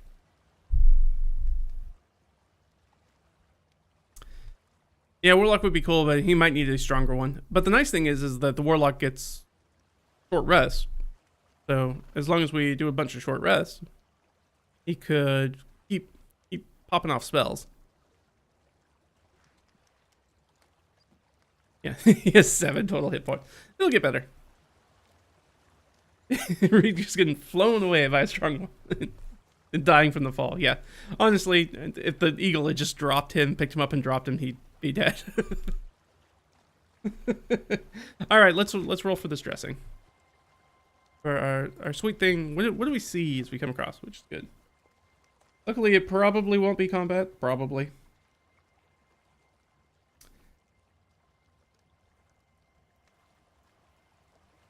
So 6 is signs of underwater wreckage or ruins. I like that one. And 10 is the way is blocked. Thing. So the passages that they're trying to go on could be blocked by this thing. So they're kind of having to go around it. That makes it, that's a pain in the butt. I will agree to that. Yes. So what I'm going to say is that instead of going right to here, we're going to have to go here, and then we're going to scoot over a little bit. So unfortunately, we're going to have to make one more check. Dang. All right. That's okay, though. It's okay. Actually, I'm going to put us back here because I have to make sure that we can actually make it. Well, no, we already passed that. So we're good. We just can't go straight there. So we had to make a slight detour. That's fine. And the group has to go around some sunken. What do we think? It could be wreckage or ruins. I think if you of a hex this size, which is like 10 nautical miles across, I think it would literally have to be ruins. I don't think a single like ship, unless maybe there was like a naval battle that was here and there's like a ship graveyard kind of aspect, which could be. So I'm just gonna roll a die. If I roll high, it's going to be ruin. Shipwreck. If I roll low, it'll be ruins. That's the wreckiest shipwreck there's ever wrecked. All right, so there's just this graveyard.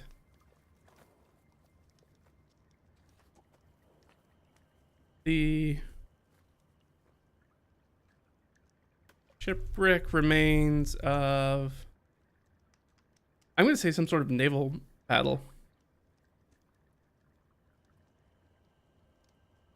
Ooh, ooh, ooh, ooh, ooh. Is it giants? Question mark, probably. Yeah, it is. So it's a giant ship. It's giant ship. Or giant boats.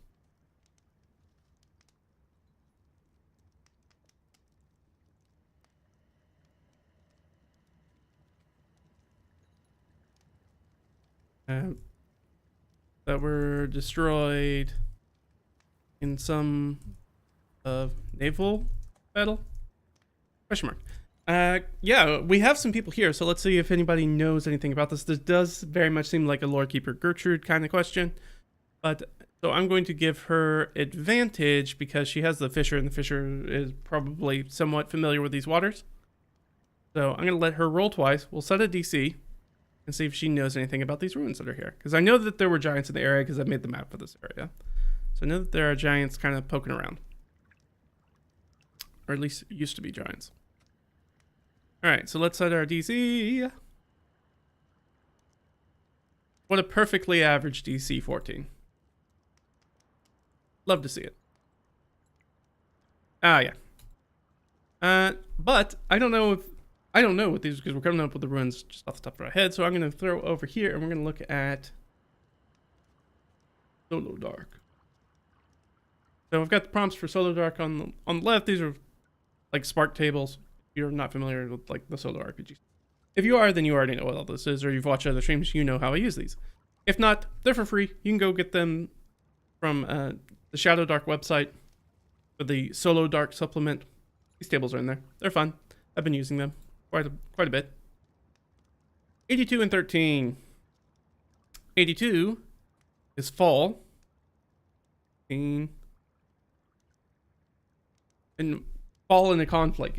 I know that already. We already said it was... Okay, so we definitely know that it's from a naval battle. Great. Do we have any other insights? I'm going to roll again. Because that was something we kind of already knew.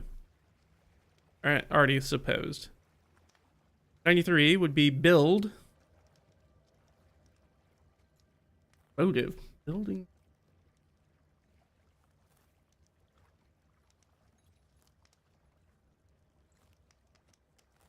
Maybe that's the motive for this expansion from the prince.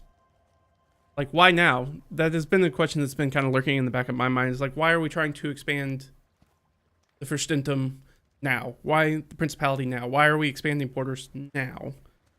Maybe the idea is that, like, hey, there was this big giant fight that all went down. Green Lake, there were lots of terrors that were happening on Green Lake. That period has subsided.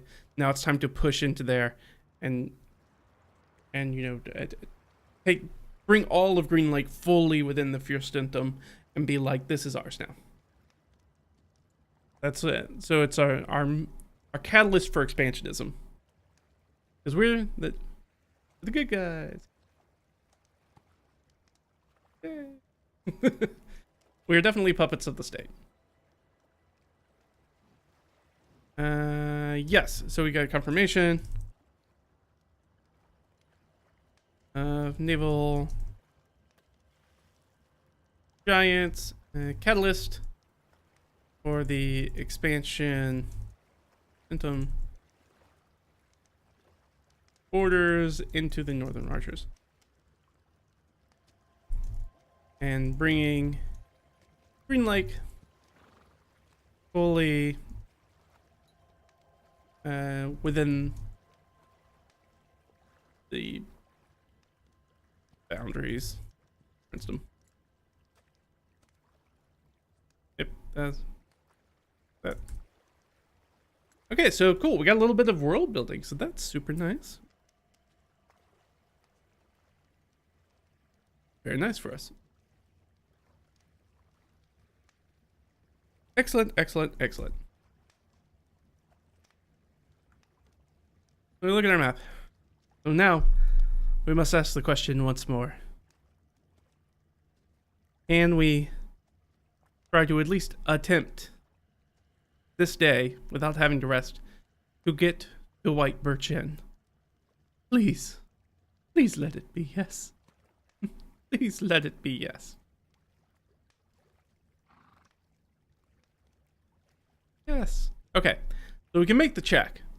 Again, we still have disadvantage because of the exhaustion. The exhaustion has not gone away. That makes things more difficult. Find out what the DC is. A 12. 12's doable. So we got to roll a 10 or better on 2 dice. So this is perfectly doable. Doesn't mean that we're gonna do it, but it's certainly within the realm of possibility. Oh, so close. All right, unfortunately, our buddy Cristoff is booped, so we will be resting once more. And you know what? I'm gonna note that on the map. So I'm just gonna drop a little thing down here. Let me get over to the hex, and I'm gonna write down here at the bottom, just so we know. There is a large amount of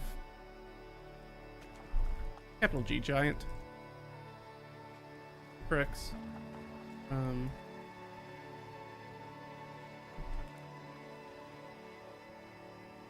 So it's a giant ship graveyard, essentially. But that way, we have that information. And it's notated on our map. Except that I put it in the wrong hex. Otherwise, it's perfect. Grab that and... Now it's in the correct hex. Because we're in this hex. Alright. We need to make the roll. Sorry, we made the roll, we failed. We're sleeping again. Another honk shoe night.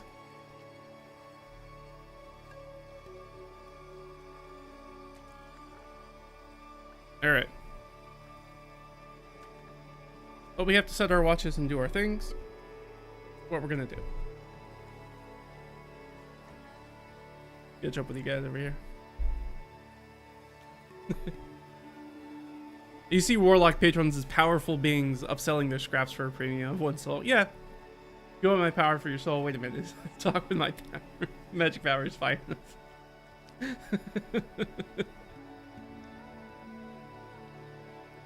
You're not satisfied with your power? Here's a boon to read all languages. You're welcome. The dark. Oh, for the solar dark. Yeah. Yeah. I bought all sorts of illegal stuff and on the dark web and did all sorts of crimes.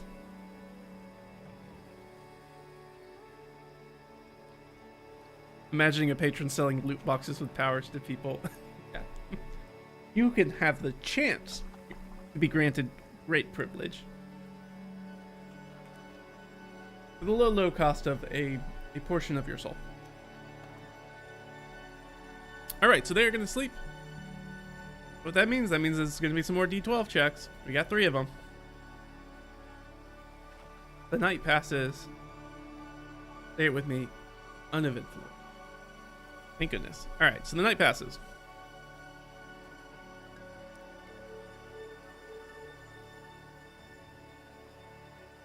We're starting to get close enough now that we'll probably see some boats and other people who are also on the lake moving around. We're going to pick that up.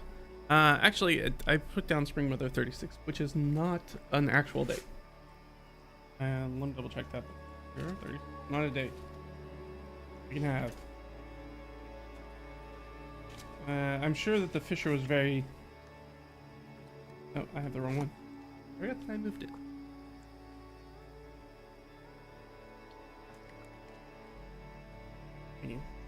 It's actually in here. Yes, it's actually 41. 4th week, first day. But I'm sure that the Fisher was actually probably everybody was a little crabby about having to work on that day because the 5th day of the week, the last day of the week, is kind of the Sabbath. It's the day of rest. But we were busy doing stuff. Didn't really want to sit around, but people were probably not happy about having to do that. Alright, so it's a new dawn, it's a new day. We are guaranteed, no matter what, make it here. But the other thing I need to do is I need to take that level boost. And I can double check, but I think I've already removed. She has all her stuff back. All right, she's good. Reed has no spell, so I don't have to worry. All right, perfect. So let's. You know what? This is good part. This is a good point for me to take a break. I'm gonna refill up on my coffee. We'll jump back in as our group says goodbye to the fisher and approaches White Birch Inn. You guys hang on. I'm gonna refill my coffee. Be back in just a minute. All right.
All right. Now I am back. I have refilled, and we are good to go. Look at the patrons. Yeah.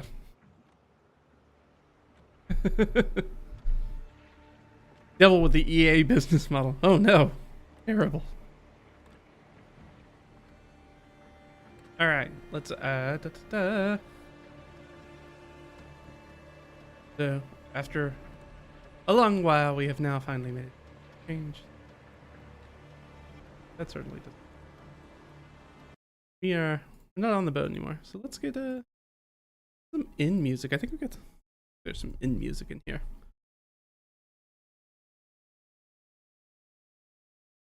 Let's see a lot of these. You know, we've got a halfer with us. Let's go with Halfling Lodge.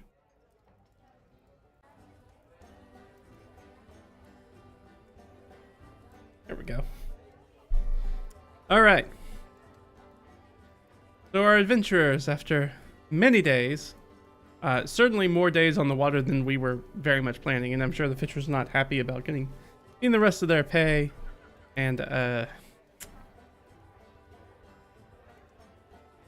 thinking they were going to do 2 days of work, and they ended up doing quite a, through 3 to 4 days. Well, sorry. All right, the group. Nope.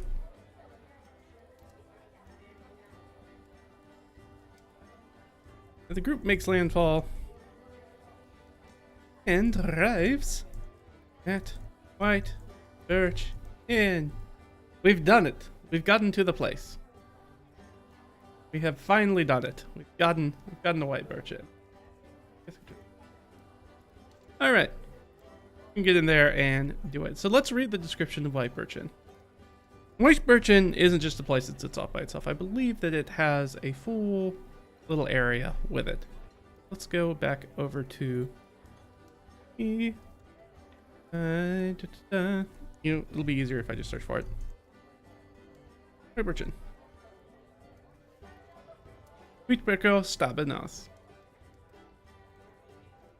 Alright, the White Birch Inn is a large timber structure that lies on a spit of heavy forest that expands out into Green Lake. The borderland inn is a common stop for people inside and outside the prince's domain. It's common to find rangers, wanderers of all sorts sitting at the inn's benches, even windwalker caravans. Windwalker caravans can be found at Summer's Height. But it's not Summer's Height, it's still in the spring. So probably not a lot of windwalkers here. A small hamlet has grown up around the inn, and trade from beyond the border can be found during the hamlet's market days.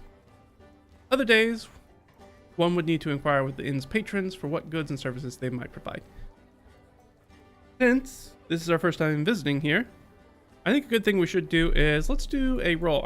Since I already got this stupid thing out, we might as well use it. I don't use this a ton,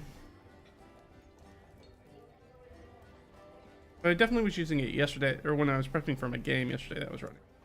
But I do have a thing in here. It's just like, hey, what's going on in town? Sometimes I like to roll when you reach a new settlement. And I kind of just forget to do it. I need to do it more. So, here's the thing. Like with a random encounter, we roll a d12. If we roll a 12, one of these things happens. Otherwise, nothing particular is going on. We rolled a 7. Okay. This is important because I wanted to find out what day market day was. It's obviously not today. That leaves us with, let's see, there's 4 other days it could be. Market days, tomorrow. The market day is on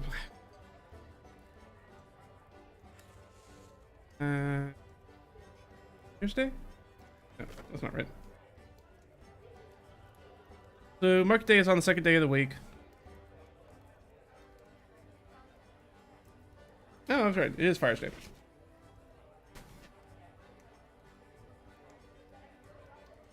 And I'm just going to go ahead and add that note.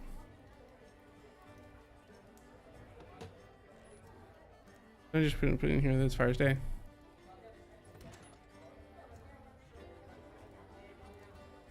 Second day of the week. So it's tomorrow. Now we do have some things that we could sell off if we wanted to wait a day. But it is also pretty early in the morning, so maybe it doesn't make sense. And I think at this point we'll drop back into... Well, no, never mind. We're not doing that. I changed my mind. That was a dumb thing to suggest. We're not doing that. Don't worry about it. We're not doing it. Alright, so there's a 3 in 6 chance to encounter some people. So is there anybody here? So 1, 2, or 3? Okay, a 3 and 1, 2, or 3 for what it's going to be. All right, that's the end. What was that? I think that's Rangers, right? Oh, no, it's Windwalkers. Okay, so there are some rovers here. The group's walking up to this large timber structure. See outside that there are a number, there's like a stable that's got a bunch of people in it. There are there's definitely like a key there that's got a number of boats that are pulled up on it that we just got out of, the little dock down at the front. And but the thing that kind of catches our eyes is that there are a number of like caravans that are there. So like big think relatively gypsy Romani kind of style VODs. So they have these big kind of caravans, and there are a few of them. There's not a ton of them because again it's not summertime, so they're not here specifically because we're a little south for them for their nomadic style. So these are people who are here early, a little bit early, probably making arrangements for the rest of the full troop to come.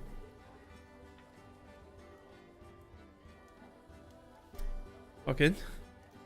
I just want to know for my own knowledge. I'm gonna roll a d20 for each one of my characters. So Reed, Cristoff, Gertrudt, and see if any of them have encountered Windwalkers before. No. Reed's probably the one that's heard the most about them from like court and stuff. So like he knows about them, but he hasn't really interfaced with them at all.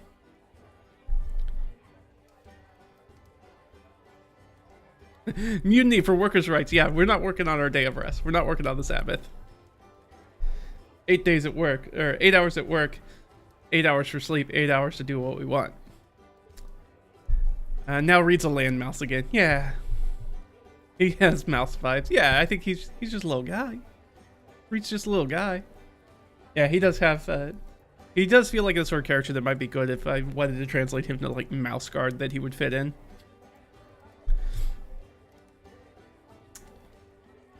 The Windwalkers are indeed nomads. They're like, they're a pastoral nomadic folk, kind of. And I guess I was gonna say very similar, but I don't actually know because I haven't read the books. But I think they're similar to, what are they called? Are they called Wanderers? In Wheel of Time. They're kind of like that. They're kind of like that. They're kind of like Romani, gypsy kind of people. Yeah, they kind of are nomadic. They travel around, but they are primarily like pastoralism and hunting and following like wild herds of animals too as well. All right, so nobody really knows them, but Reed's like, oh hey, I think those are Windwalker VODs. I think he struggles for the wagons. They're Bardos, I believe are their names. And they will make their way into the White Birch Inn. Now it's still pretty early in the day. They could try to push on if they wanted to, but it might be nice to have get a room and have a bed, maybe a hot cooked meal. That might be nice change of pace for them. They also want to ask a little bit to see if they can dig up some dirt on Killian. So if we hop back to session 7, we talked about Killian, who's and Beroslav's tomb. That's where the undead are from.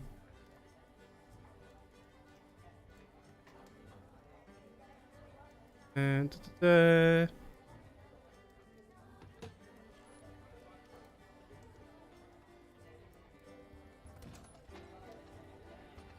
we go. Gertrude discovers prior classes missing his keys, saw them in his office, tells Gertrude about the adventure, Killian, a muscular half-elf male adventurer and former member of the Ghosthawk Order.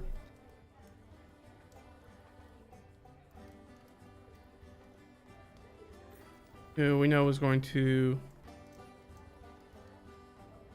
also headed to White Birch Inn.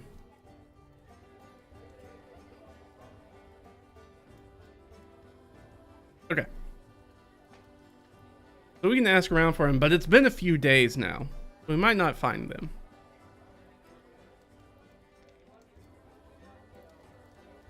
So what are we gonna do? I think we're gonna get a room. I think that makes sense. And we'll get the donkeys stabled up. I'll handle that. If Gertrude, would you see the donkeys? Cristoff, why don't you do a lap around the tap room, see what you can find out, and then maybe grab us a seat and we'll discuss our plans. Go. Everybody puts their heads together. Okay. Break. Gertrude will take off the animals.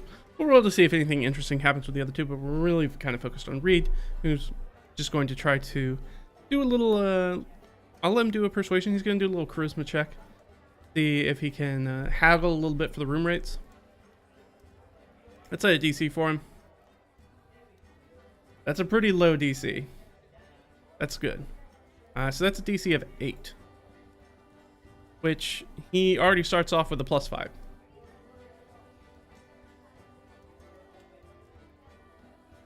And gets a 9. So yes, but not amazing result. I've got my reads in here. It's gonna be. I think Reed still is trying to blend in, even though he doesn't do a very good job of that. He hasn't been doing a very good job of that. But he is going to try to kind of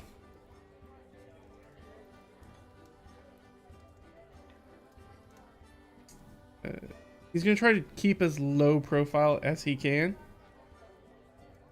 Got it in here. Wild. Yeah.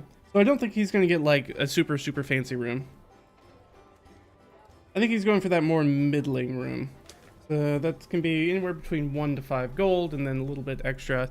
I think basically what he's going to get is he's going to get the stabling thrown in for free for the donkeys, because we didn't roll particularly well. 1, yeah. So 1 gold a night for a room. They're all sleeping in the same room. So I'm going to go ahead and knock that off from his gold. He'll just take it out of his personal. 13 gold, so they're going to pay for a room. And the donkeys are going to stay overnight. And then maybe he'll do he'll do the thing that you always do, is ask the innkeep or the bartender for any rumors, things that are going on in the area, things they should know. While the other two do things. All right, so they grab a room. Reed grabs a room and stabling the donkeys. And the room that he grabs is like a middle rate room, I guess. So he's not doing the super poor thing, which is like we sleep in like the floor of the tap house. He's like, yeah, we're gonna get like an actual room, but it's just a room for 3 of us, so it's pretty cramped, and there's like 1 bed. And it doesn't come with a lot of fine luxuries. It like comes with the meal you get, and that's about it. It's kind of a standard meal. Let's who do we want to check on first? Cristoff or Gertrude? I'm leaning towards Gertrude. Yeah, we barely cleared it. What a wonderful day it is today. Charming little mouse. He should be fine.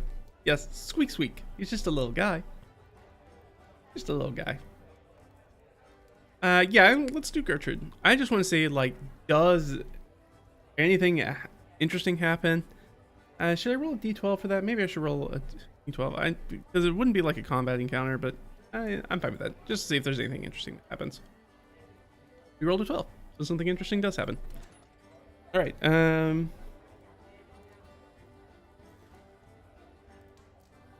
that I brought this in here. I'd be like, I gotta find that thing. So same thing, we rolled 2d20, so I'll take whichever one I like, or just see if I can combine them. Easy way to turn a table that's got like 20 results into something that's got like hundreds of by trying to take results and slam them together. So we are in a pretty heavy forested area. I'm going to say that, though we could also look at the one if we wanted to.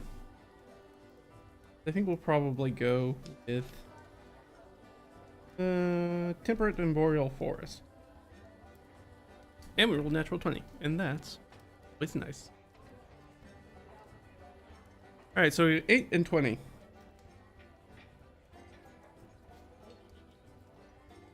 So 20 is strange markings on trees, and then in parentheses, artificial question mark. And 8 is a clearing with a menhir, dolmen, or totem.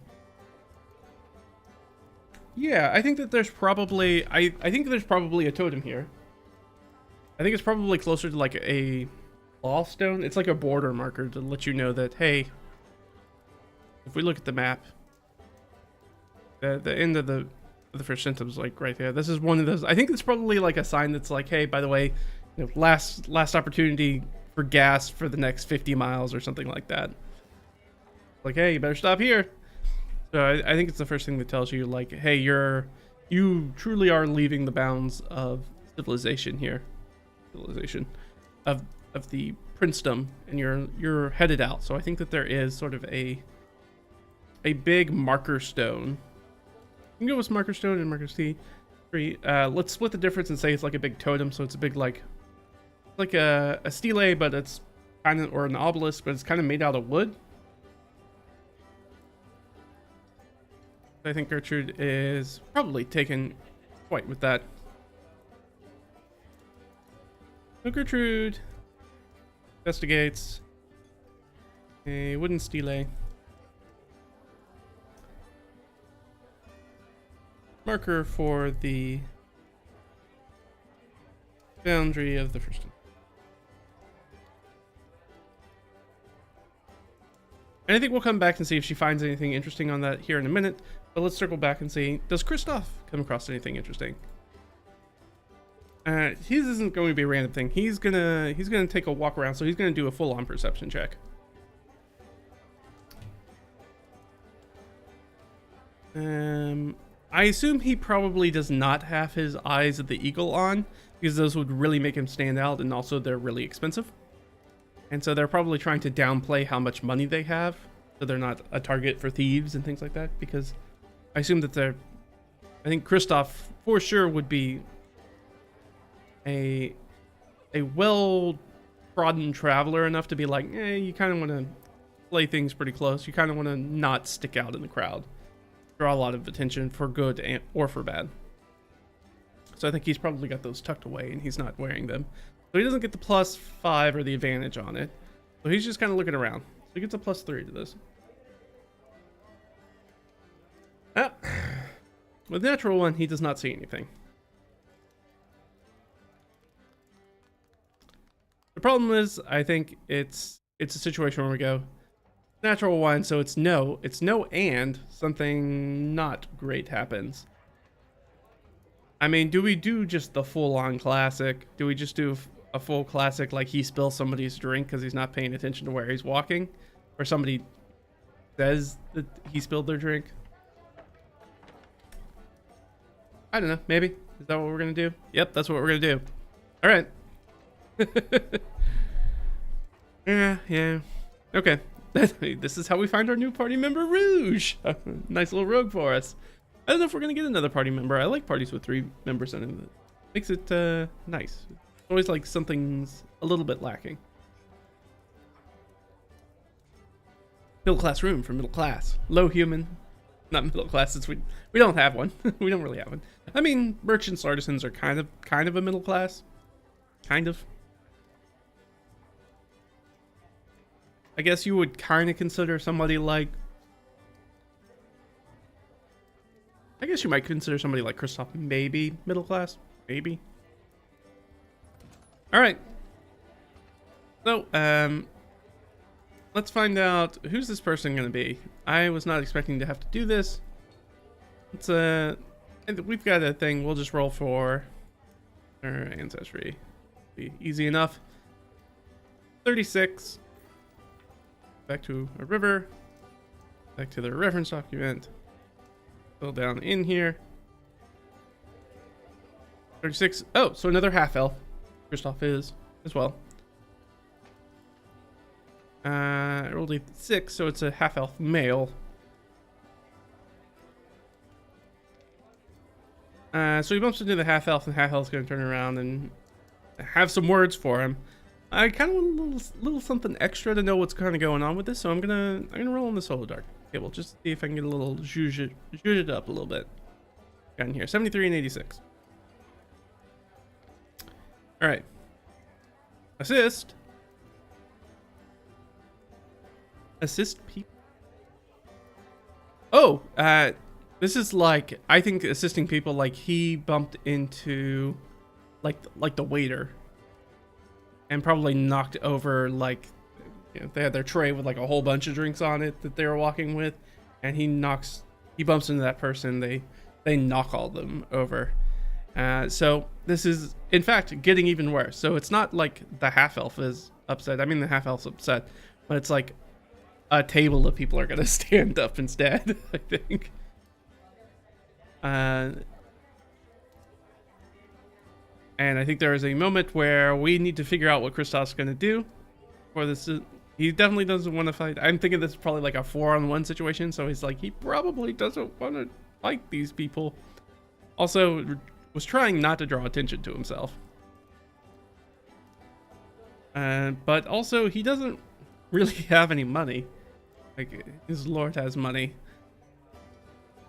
So yeah, I think this is the situation that starts to happen. Cristoff will... I'm gonna say that Cristoff tries to smooth things out. It's like, oh, I'm so sorry, you know, it's my bad, you know, that sort of thing.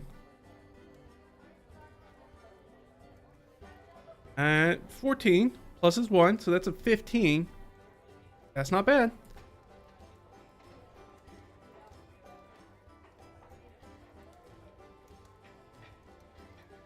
Okay, and that's pretty low DC, so that makes it an 11. So he passes. So I think he spills in. These people get up to like make a ruckus about it, and like he turns around. He's not trying to intimidate them. He's just kind of trying to do, I'm so sorry. And turns around, and looks at these people, and why are they going to be changed by this? Is it because? Question: is this because they're just like common people, and this is a dude who's got like a shield slung on his back and a weapon at his hip and is wearing chainmail? Yes, they're like, oh no, of course, sorry. You sit back down, like, don't make eye contact with that guy. Also, like, it's been a few days since they've like had a shower and stuff, so like he looks probably pretty rough and well traveled. There might be like some blood and stuff on his chainmail at this point, and on his shield and stuff. They'll be like, yeah, oh no, it's fine, and you know, don't even worry about it. We're it's down. And are they? Well, I didn't roll high enough. I was like, are they? Well, I'll just ask. Are they jolly enough that they're like, maybe they're a few cups in, and they're like, it's fine. Don't even worry about it, and see if they're going to invite him to their table. Okay, they're like, it's fine. You know what? Come sit down. You've literally just got into town. Tell us what you know. Tell us about your adventures. Yeah, sure. I can sit for a drink. Sits down, and like plops down and seat. All right. Well, nice to meet you. How are you guys? You guys local? Are these locals? Yeah. Okay. So, yeah. We're locals. You know, we do some fishing, we do some trading, we do a little of this, a little bit of that. Let's give our boy an insight check. That sounds all reasonable to him. Certainly these aren't any sort of like wayward, terrible people. crooked people of any sort of way. Well, you know, happy to share. Yeah, we just got in town. Just got dropped off here at the docks. Yeah. You said, you got a... What, you got a mouse in your pocket? No, my companions moved. They're getting things settled right now. So, well, yeah, we're, headed out. You said you guys are traders? Traders, right? Merchants and, things?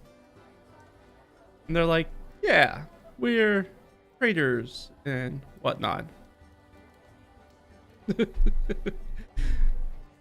Yeah, exactly. It's like intimidation successfully worked. Nope, it didn't. We failed successfully? Well, we weren't trying to intimidate. We were just trying to be like, oh, I'm sorry for knocking over your drinks. Cristoff, use your brain, man. These are not great people. You're sitting down with a bunch of people you don't know.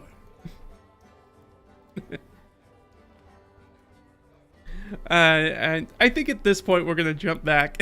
Let's find out what's going on with everybody else as Cristoff sits down with a group of random strangers. You know, knocks over waiter's drinks and then sits down with the patrons and have I guess a drink and a chat. I love playing solo games. You're just like, I don't know who these people are. We're gonna find out. They might be awful people. They might be just regular people. They might, who knows what's going on with them. And we're not getting any insight because Cristoff can't roll to save his life. So I think we'll jump back up to the top and Reed. And I think Reed has paid for his rooms.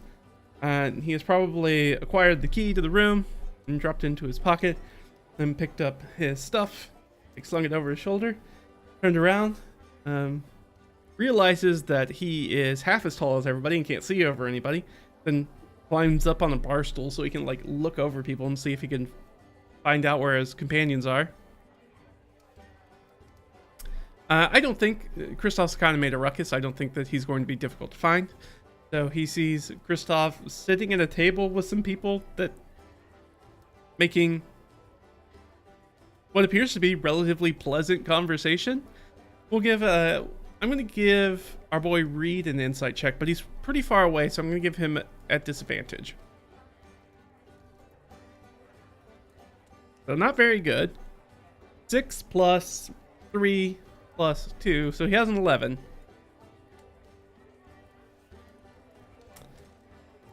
So he fails that, so he doesn't get any additional information.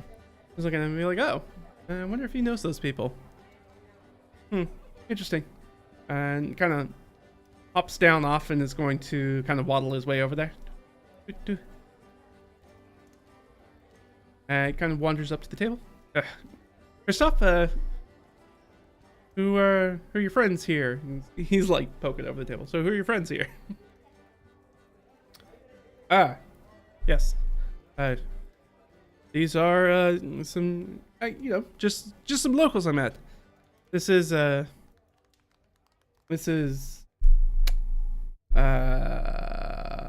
Cristoff is like, I don't know how to introduce Reed. Because they were like, we're trying to keep a low profile, but does he, so if that's the case, do I introduce him as a lord? Do I not? As my master? As... So we're just going to give Cristoff, I'm not sure the wording Cristoff would use, so I'm just going to let him do. I'm going to say I could go wisdom or charisma. Either one would work, I think, in this circumstance. And they're both +1, so we'll just give him a straight up +1. Him just trying to kind of figure out this.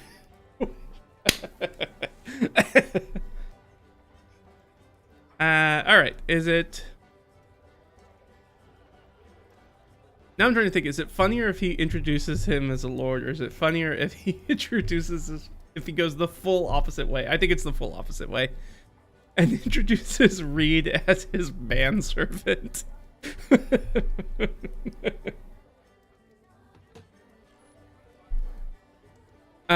Yeah, this is my porter and manservant, Reed. Reed's like, The fuck?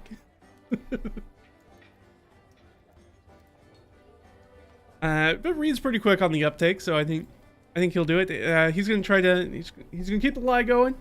We're gonna assume I'm not gonna do his roll right now, but we'll assume that is what happens.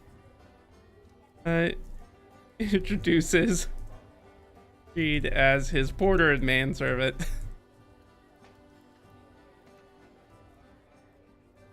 And Reed's like, what? Answer.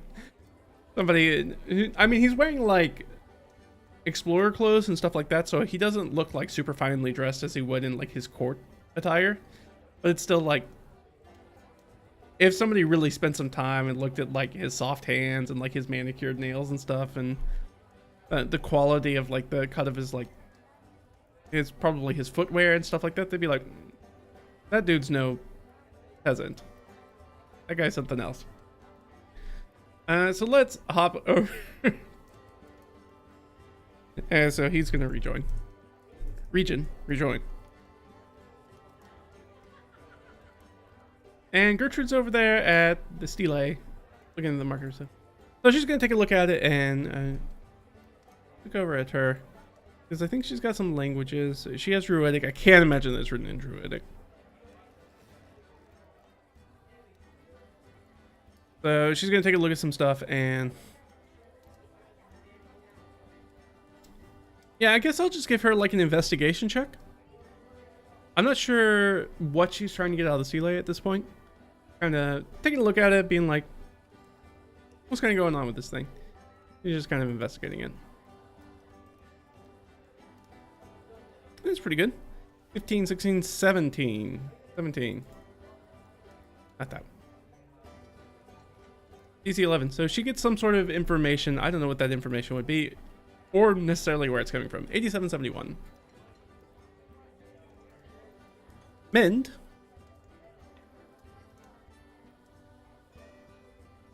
Mend magic. So she doesn't have anything that does that, I don't think.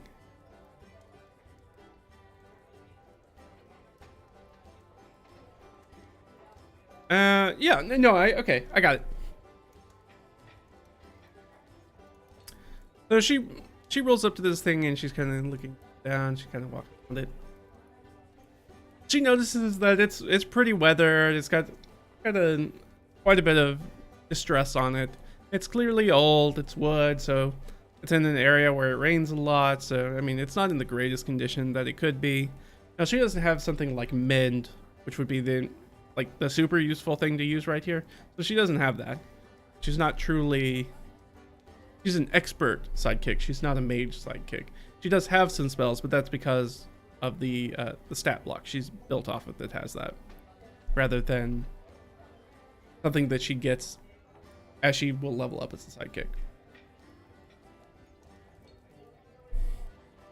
So she's taking a look at it, and I think she's going to cast, Sanctuary on it. I think that will protect it against some stuff, right?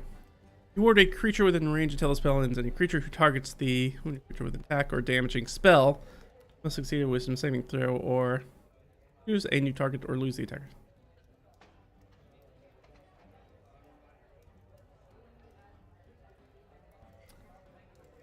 So yeah, I think she's going to take some time. She's going to sit down and she's going to blow the sanctuary, use of sanctuary. Her divine aid. And I think she's gonna use some of her herbalism kit, probably the alchemy jug too, where she's probably gonna get like I think wine probably makes the most sense. She could get fresh or salt water, oil, vinegar, maybe oil. Maybe oil makes more sense. And she will use the alchemy jug and she will produce some oil. And she's going to use some of her herbalism kit, and she's going to do kind of like what is a basic druidic kind of ritual for her. A very religious ritual. Now, it's not like ceremony, because she's not a cleric, so it's not super magical. It's like a very like hedge magic kind of thing. It has a little bit of magical effect because she's using her her use of sanctuary in a way it's not really supposed to work, but she's doing her best. She's doing what she can. She's showing intent is what she's doing. So she's gonna do that and put it together. Yeah, unfortunately can't get vodka with this one. Just beer or wine. So I think we're gonna go with, she's gonna get oil because I think that will probably, she thinks that that will do better for protecting the wood than maybe wine or beer would. Certainly more than vinegar or water would. So she's going to do that. She puts those things together and she's gonna do a little ritual here. I think it's gonna be a religion check. Doesn't really matter if she succeeds or fails. All that matters is she's doing it. I think she would give herself guidance on this. I can't imagine she wouldn't. So 2 plus 5, so plus 7 to the roll. For a dirty 20. So she spends some time and she does this sort of ritual of kind of protection or consecration, sanctuary, kind of trying to protect this thing kind of falling apart. It was a ritual to help preserve delay. One of the things she does is, as a druid, and the druid, always have to reiterate this, it's druid, not like the D&D class druid. It's druid as in sort of like the Celtic idea of a druid. Like, this is a person who is knowledgeable, that is kind of a religious figure, is also just kind of like a sage kind of person. So it's a person who knows a bunch of things. It's a person who does have a religion, is kind of a religious figure, but not quite a shaman, but also just kind of like a wise man or a crone or something like that. Like they're just a knowledgeable person that people come to for like counsel. All right, well, that's what she's doing. And roll for deceit or persuasion. Yeah, we're gonna do that right now. I mean, we take those. We take our dirty 20s, especially today. All right, we're gonna hop back in and catch up with Cristoff and Reed. So Cristoff's kind of talking with these people, like kind of going back and forth. Reed's had a moment here. He's watched this kind of thing going on. I think. Okay, yeah. So Reed's kind of watching it. So we can choose one of two things to do. We're going to do an insight check, and we're going to do essentially a deception check. Whichever one we choose to do first will be the thing that we find to be most important. So is it more important that Reed hides who he is, or that he understands better who they're talking to? I think Reed, even just after a few seconds, is like, oh, Cristoff doesn't know these people. It's very clear, like, these are strangers talking, that these are not like he ran across a group of old friends or somebody he knows. So I think it's more important for him to stay hidden. So I'm going to let him do, what we're essentially going to do is I'm going to give him the deception check at advantage, but he'll have the insight check at disadvantage.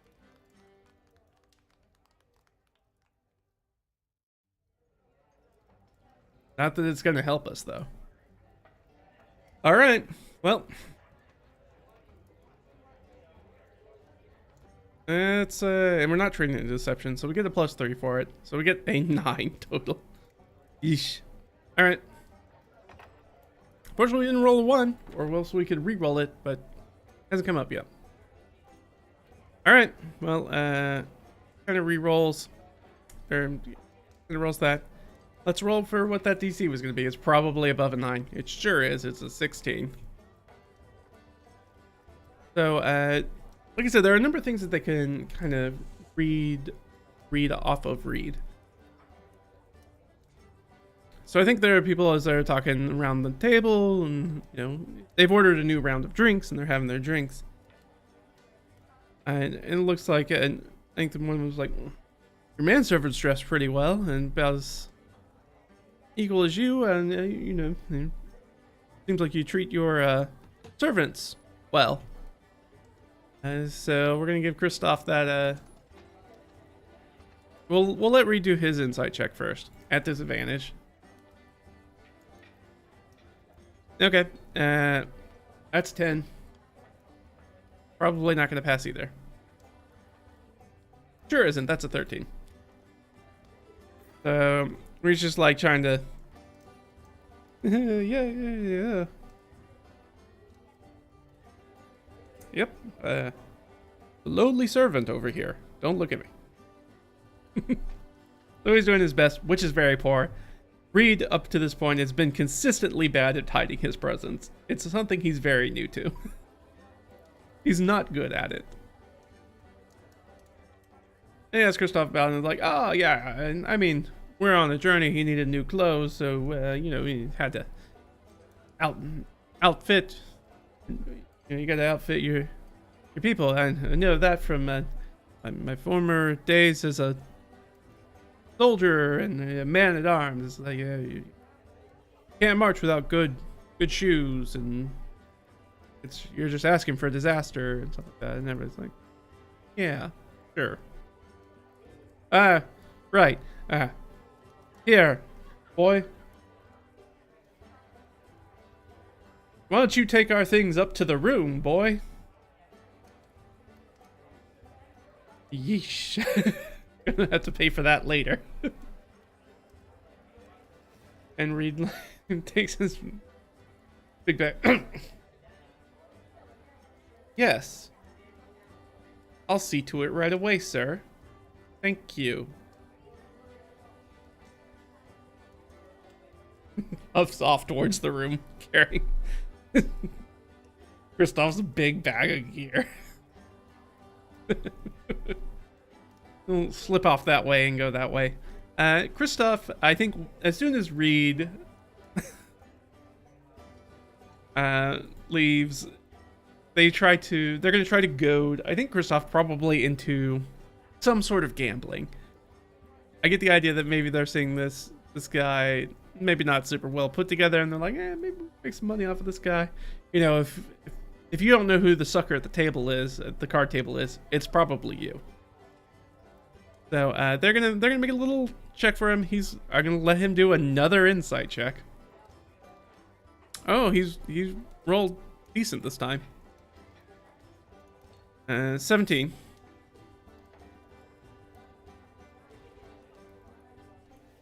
But that's not gonna be good enough. That's a 22, so he fails. Like, all right, well, yeah, I could play. What do you guys do? You guys do dice? You cards? What are we playing? What are they gonna play? All right, I'm gonna make it like They said that they were commoners. Nothing has set us off as to them being dressed very well, so I don't think that. I think it's less likely they'll be playing cards. I'm gonna be like, I'm gonna roll a d6. 1 through 3 is gonna be dice. 4 through 5 is gonna be like Hound and Hares or like Nyman Morris or something like that. Some sort of other kind of like skill drafts or checkers or some sort of skill-based game. And then at the very top will be like actual playing cards. Let's absolutely hope it's playing cards so Reed can come in here and actually help.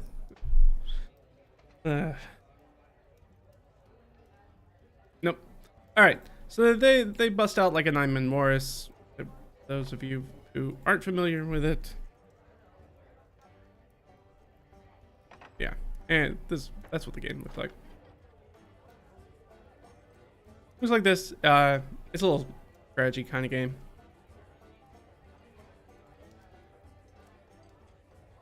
Pretty cheap. It usually has like a cloth or a board and like these little colored stones that you play on it. So they bust out the Nyman Morris. He leaves to drop off here in the room. And Cristoff is convinced to start gambling with his new friends.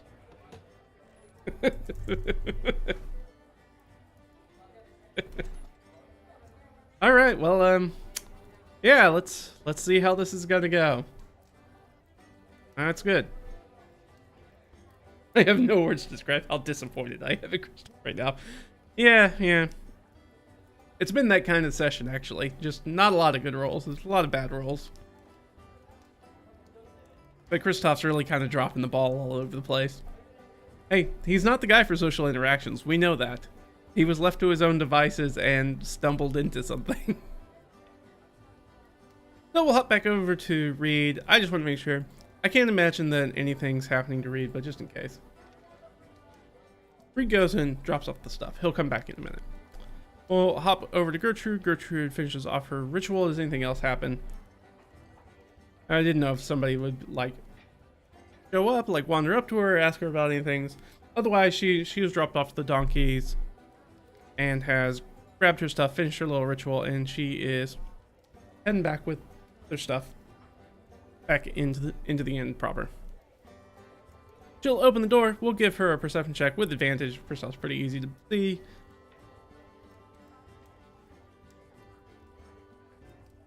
Well, we gotta do something. When you roll 2 natural 20s, when you have advantage, you gotta get something great from that, right? You gotta reward that random win of chance. Even though Gertrude is technically the least wise out of all of them. She's very knowledgeable. She's not very wise. But she does have a lot of skill training. So she's gonna step in, she's gonna look at these people. So I think that she has absolutely clocked Cristoff and the people around Cristoff and sees Cristoff that is playing a game of Nine Man Morris with some people she does not know. Now, I think that she knows who these people are. Question I have is, are these people the Windwalkers? Which I think is maybe possible. Okay, so she clocks these people as being Windwalkers. So she knows, like, they've probably, I think that they've got, like, very specific style of dress, or maybe like geometric patterns or something about the style of clothing, the cut or style of clothing, or the color or pattern of it kind of marks them as being somewhat different, or at least is one of the ways it's used to kind of like recognize them. And while Cristoff, who has lived most of his life like in the South, has never seen one of these guys before. So he probably doesn't know anything about them, but she's studied enough books to know, like, oh, right, I recognize that pattern. That's a pattern that's commonly used in, like, it's a Windwalker motif kind of thing. Kind of like the keys, and being like, oh, that's what Greek stuff looks like.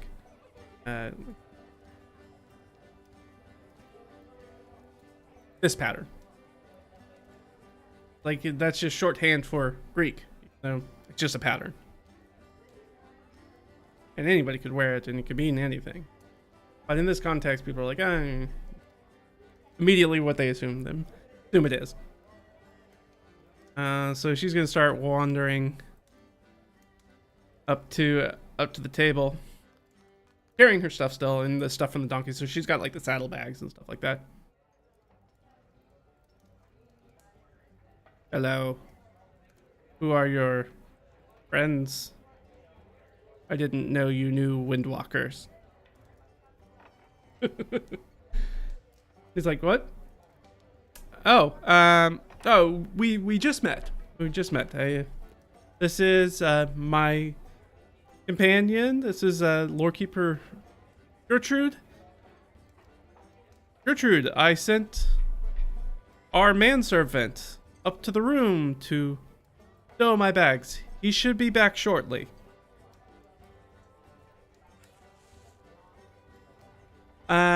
Yeah, I mean, I think she gets the idea of being like, heck are you talking about? Oh. Yes, the manservant. Good. He can take these bags when he returns. You are playing a game? Yeah. They've been teaching me this new game that I don't know. Well, Nightman Morris. Turns out, I'm gonna say, he's rolled so bad on his inside. I'm not even gonna roll for it. But I just want to see how duplicitous they're being. So this is really more of an insight check for Gertrude. All right, so she has a 14. The DC is also 14. No, they've been teaching me this game, and I have to tell you, they say I'm a natural. I'm picking it up. They say it's beginner's first luck, but beginner's luck. But I feel like I really understand this game really, really well. Like,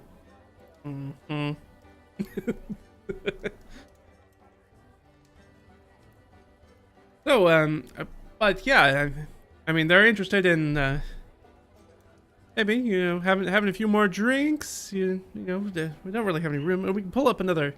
Try to squeeze in another chair if you want. I think perhaps we should get ourselves sorted before we get too far along. Don't you think, Cristoff? Trying to be the voice of reason. Yeah. I guess we can finish this game, and then I suppose we should kind of settle in, and then maybe we'll do something. Maybe we can enjoy a meal together, or have another drink or something. Once we get settled in, of course. The rest of them, I think they're gonna try to like goad him into, because obviously they're gonna try to hustle him here. They're like, oh, you're so good at this game. Why don't we put some money on the next game to make it more interesting? They're gonna try to run on him. Try to run game on him. So, I think that Gertrude probably recognizes what's going on. And is trying not to necessarily be like super rude. But I'm gonna give Cristoff like one last insight check. Oop. So, Cristoff fully fails. I'm not even gonna roll what the DC is. I can't imagine that the DC is 3. I mean, it's possible. I guess I should roll. It's not 3. If this had been a 1, if that 6 had been a 1, it'd be a 3. But actually, technically, it'd be a 1. But nope, that's just an 11. So he bombs that pretty easily. Oh yeah. I think maybe we play. I'll play one more game. Reed has the bags taken care of after all. I mean, Gertrude makes that Miss Piggy noise, which is like, because she's trying just to not be rude to these people.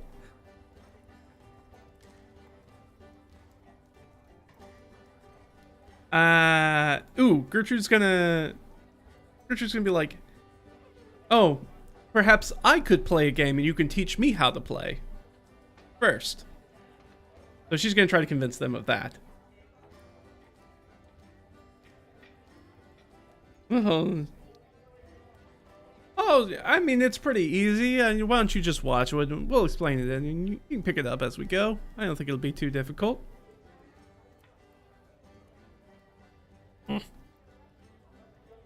All right, well, this is going about as awful as it could.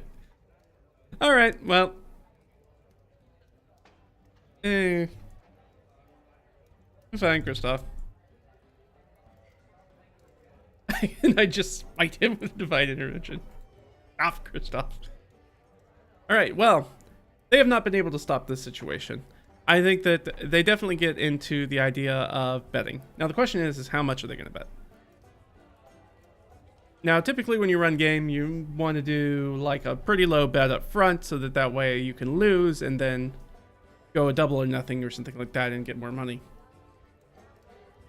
But I want to know, so I'm going to go, I guess I'll roll a d10. 1 through 4, they're going to do coppers. 5 through 7, they're going to do silver. 8 or 9, they're going to do electrum, which is that middle point in between silver and gold. And then if I roll a 10, they'll actually do gold to start off. After that, they're probably going to move 1 tier up. Okay. They want to bet some silver pieces. Yeah, well, Cristoff, you did really great. Usually when we do this, just to keep it interesting, we always try to, we have a little bet on the side, nothing too expensive. And, a few silvers here and there for the most part is what we typically do, unless we get a little serious later on if there's real competition. But, you're a new kind of guy. Maybe we'll just do a few silvers. That be all right with you?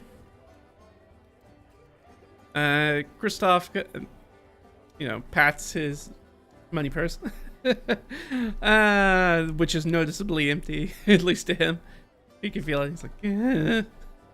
I mean, I already won one. And I barely knew what I was doing. How am I gonna lose twice? These guys are buffoons, and I'm not even sure they're playing the game right. Yeah. I think we could do that. We'll just round down and be like, yeah, how about we play for like 5 silver? 5 silver? Okay. Yeah, I can beat 5 silver for sure. Yeah, Gertrudt, stick around, you'll learn what we're doing here. You can pick up the game pretty easily. And they begin to play. So, I think what we're going to do is we're going to do two types of rolls. So we're going to do a roll in which Cristoff, let's do it this way.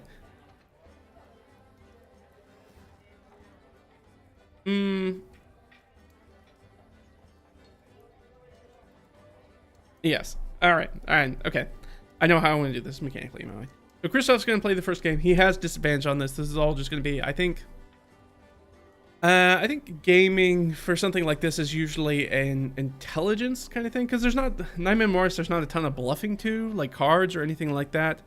So I think it's very much just intelligence about knowing the strategies and knowing where to place your pieces to move them around the board. But I don't necessarily think that that's as wisdom. I think cards and dice are maybe a little bit more wisdom based. I think something like Nyman Morris is probably a little bit more intelligence based. Is knowing the strategies primarily and enacting those strategies. In the same way, like chess is kind of an intelligence game. Yeah, he's already won one game. So he won the initial game where he was learning.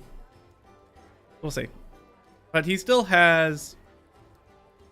He has disadvantage, so we need to see how badly he plays. They will probably let him win. They'll probably just absolutely throw this match. But we need to see how obviously bad he is at the game. So, like I said, I think this is intelligence, which Cristoff doesn't have in spades.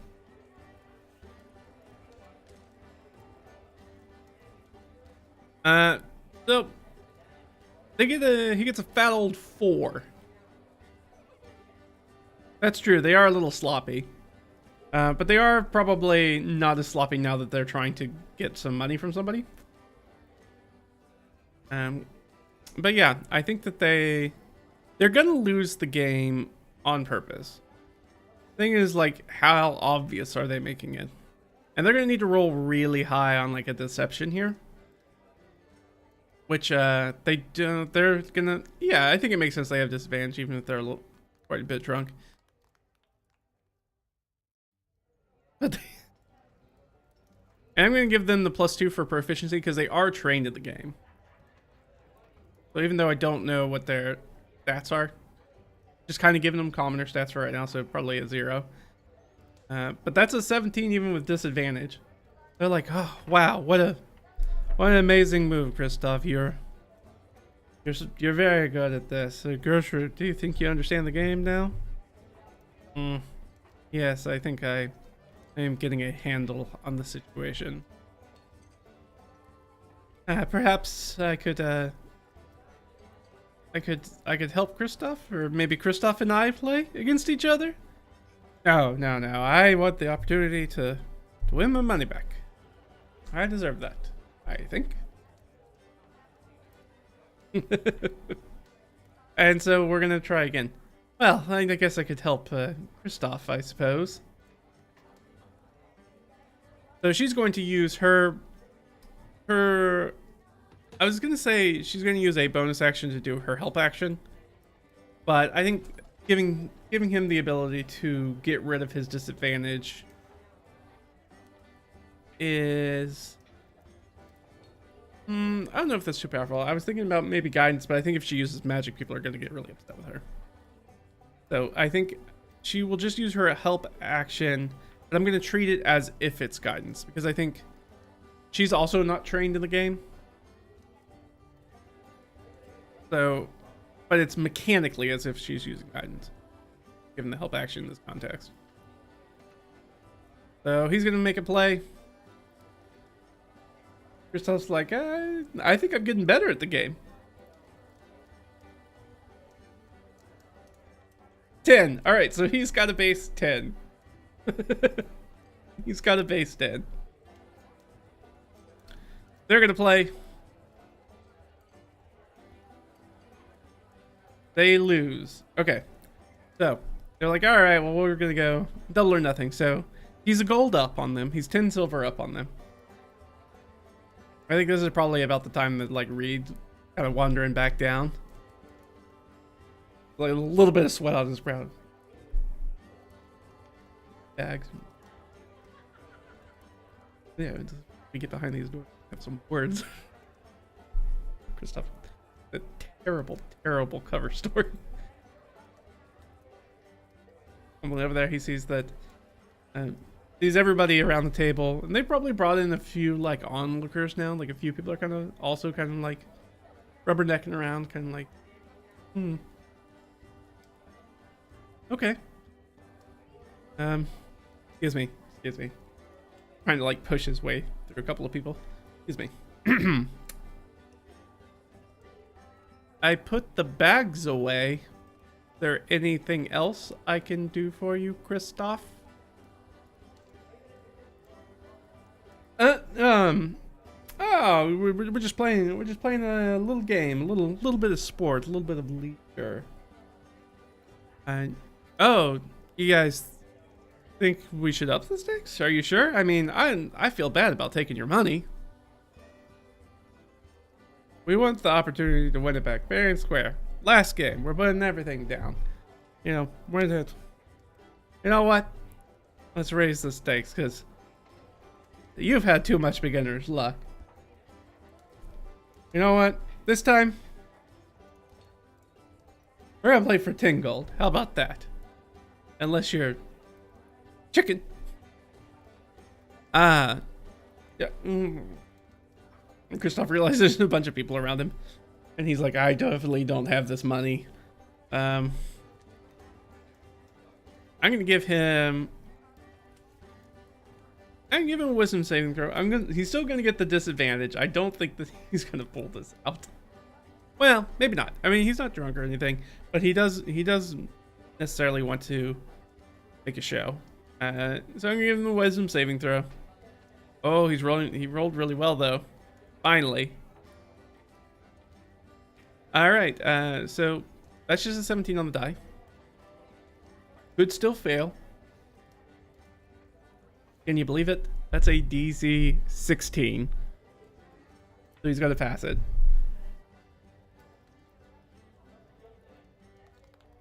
So he's like, ooh, that's a pretty big jump. Yes, and Gertrud's gonna bust in. Yes, we need to put our things away. Now that our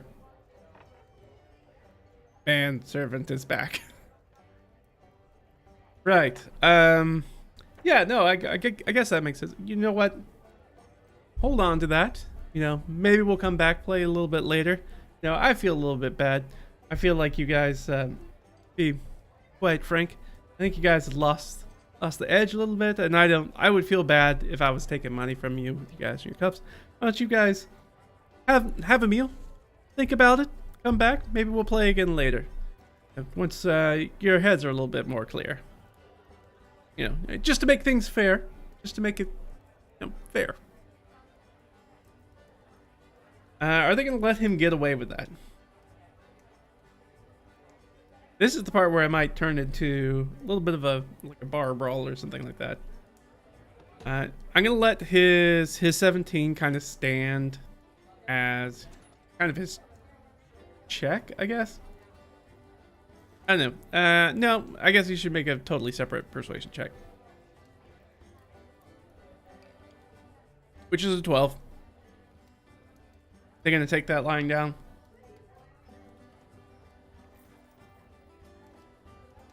They are not. That's a DC 14. So, yeah, so you are a chicken. You're just gonna leave? You're just gonna leave. You take our money. You're gonna leave? You're not gonna give me the chance to win my money back? In front of all these witnesses here? In front of all these people? That's what you're gonna do? Let's see. Does he make a move? I think it's likely. It's a +3.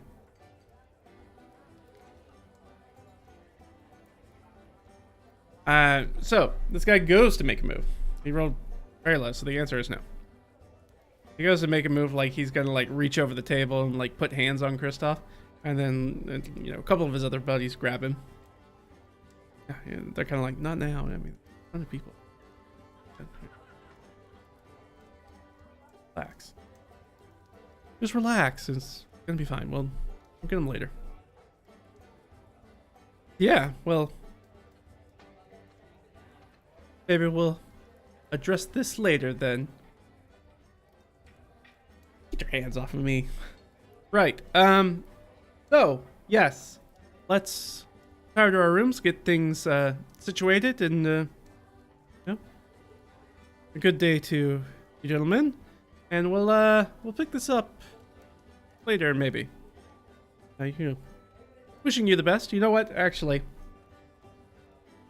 he takes some of the silvers and like takes, we'll say like half the silver, so 5 of the silvers, and puts it back down on the table. You know, for the drinks I spilled earlier. You know, don't even worry about it. So we're gonna give Cristoff is gonna make his 5 silver though, so he got 5 silver for nothing, which is more money than he had, which was nothing. And he has paid off his debt, and the group will retire. Yeah, he's paying for drinks with interest, and they are going to retire to the room, where I'm sure Reed will have some choice words for them, especially for Cristoff. But I think that is where we're going to wrap up this one. And next time we come back, we'll see if anything escalates during the evening, and see if we can get a beat on Killian, because we kind of got interrupted trying to do that. So that's going to be it for this one. Thanks for hanging out, guys. This is always fun. Doing the solo game is always a wild, crazy thing to see how things are going to end up. Definitely didn't think it would take us all that time on the lake. Didn't think we were going to get into some sort of gambling racket when we got to the White Birch Inn. But hey, that's how it goes. I didn't think that one of our fishers was going to get swooped up by a giant eagle. You never know. That's the beauty of the dice, is that crazy stuff happens all the time, and we just try to interpret it. But if you like this comment, go ahead and give it a like, and appreciate it. And if you want to, go ahead and drop a comment down below. That's always nice for the algorithm. Helps kind of push it out so other people can find it. YouTube's not really great about recommending stuff like this to people, so that stuff's always helpful to show a little engagement. If you want to see more stuff like this, follow and subscribe and do all that stuff. We have some free resources over on DriveThruRPG, and links in the description for all that kind of stuff. But this is always fun. We'll jump back in and do this. I don't know if we'll do this next Saturday. I haven't planned that far out yet, so we'll see. We might jump in because I will be curious to see how this goes. So maybe we'll do this next Saturday, or if I think about something, another topic that maybe we'll talk about, D&D related, we'll do that instead. But thanks for hanging out with me, guys, and I'll see you guys real soon. All right? Bye-bye. Oh! Huh? Yeah. Didn't we roll something for stats or something like this? Yes. Got me, Sans. Yes. I feel like I always forget it.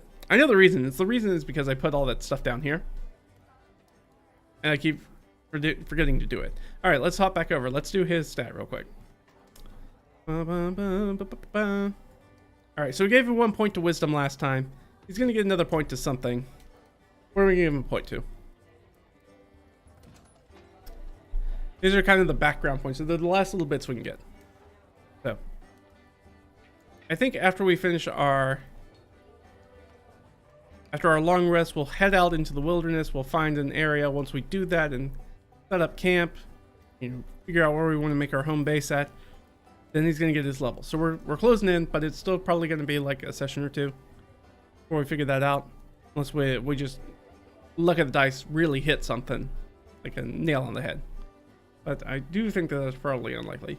If anything, we should probably spend a lot of next session asking people about areas, particularly probably the Windwalkers, if we can get them in a better mood, about stuff that's beyond the border, because they should be pretty instrumental as consummate travelers.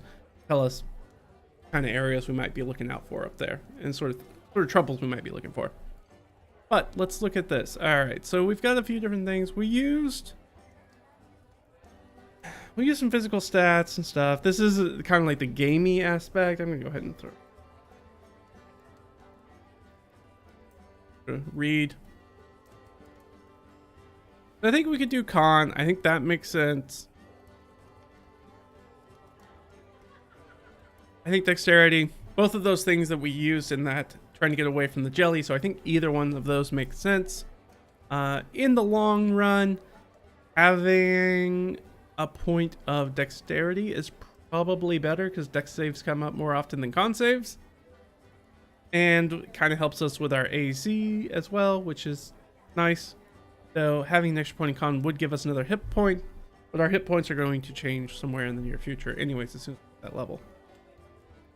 So I am going to probably do a little gaming aspect of that because I mean, the truth is that we have 2 more to give, and those are probably both going to go into dexterity.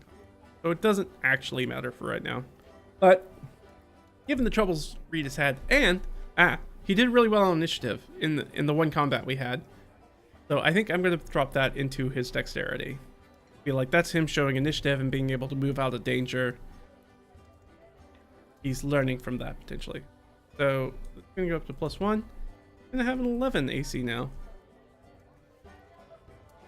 That's pretty nice for him.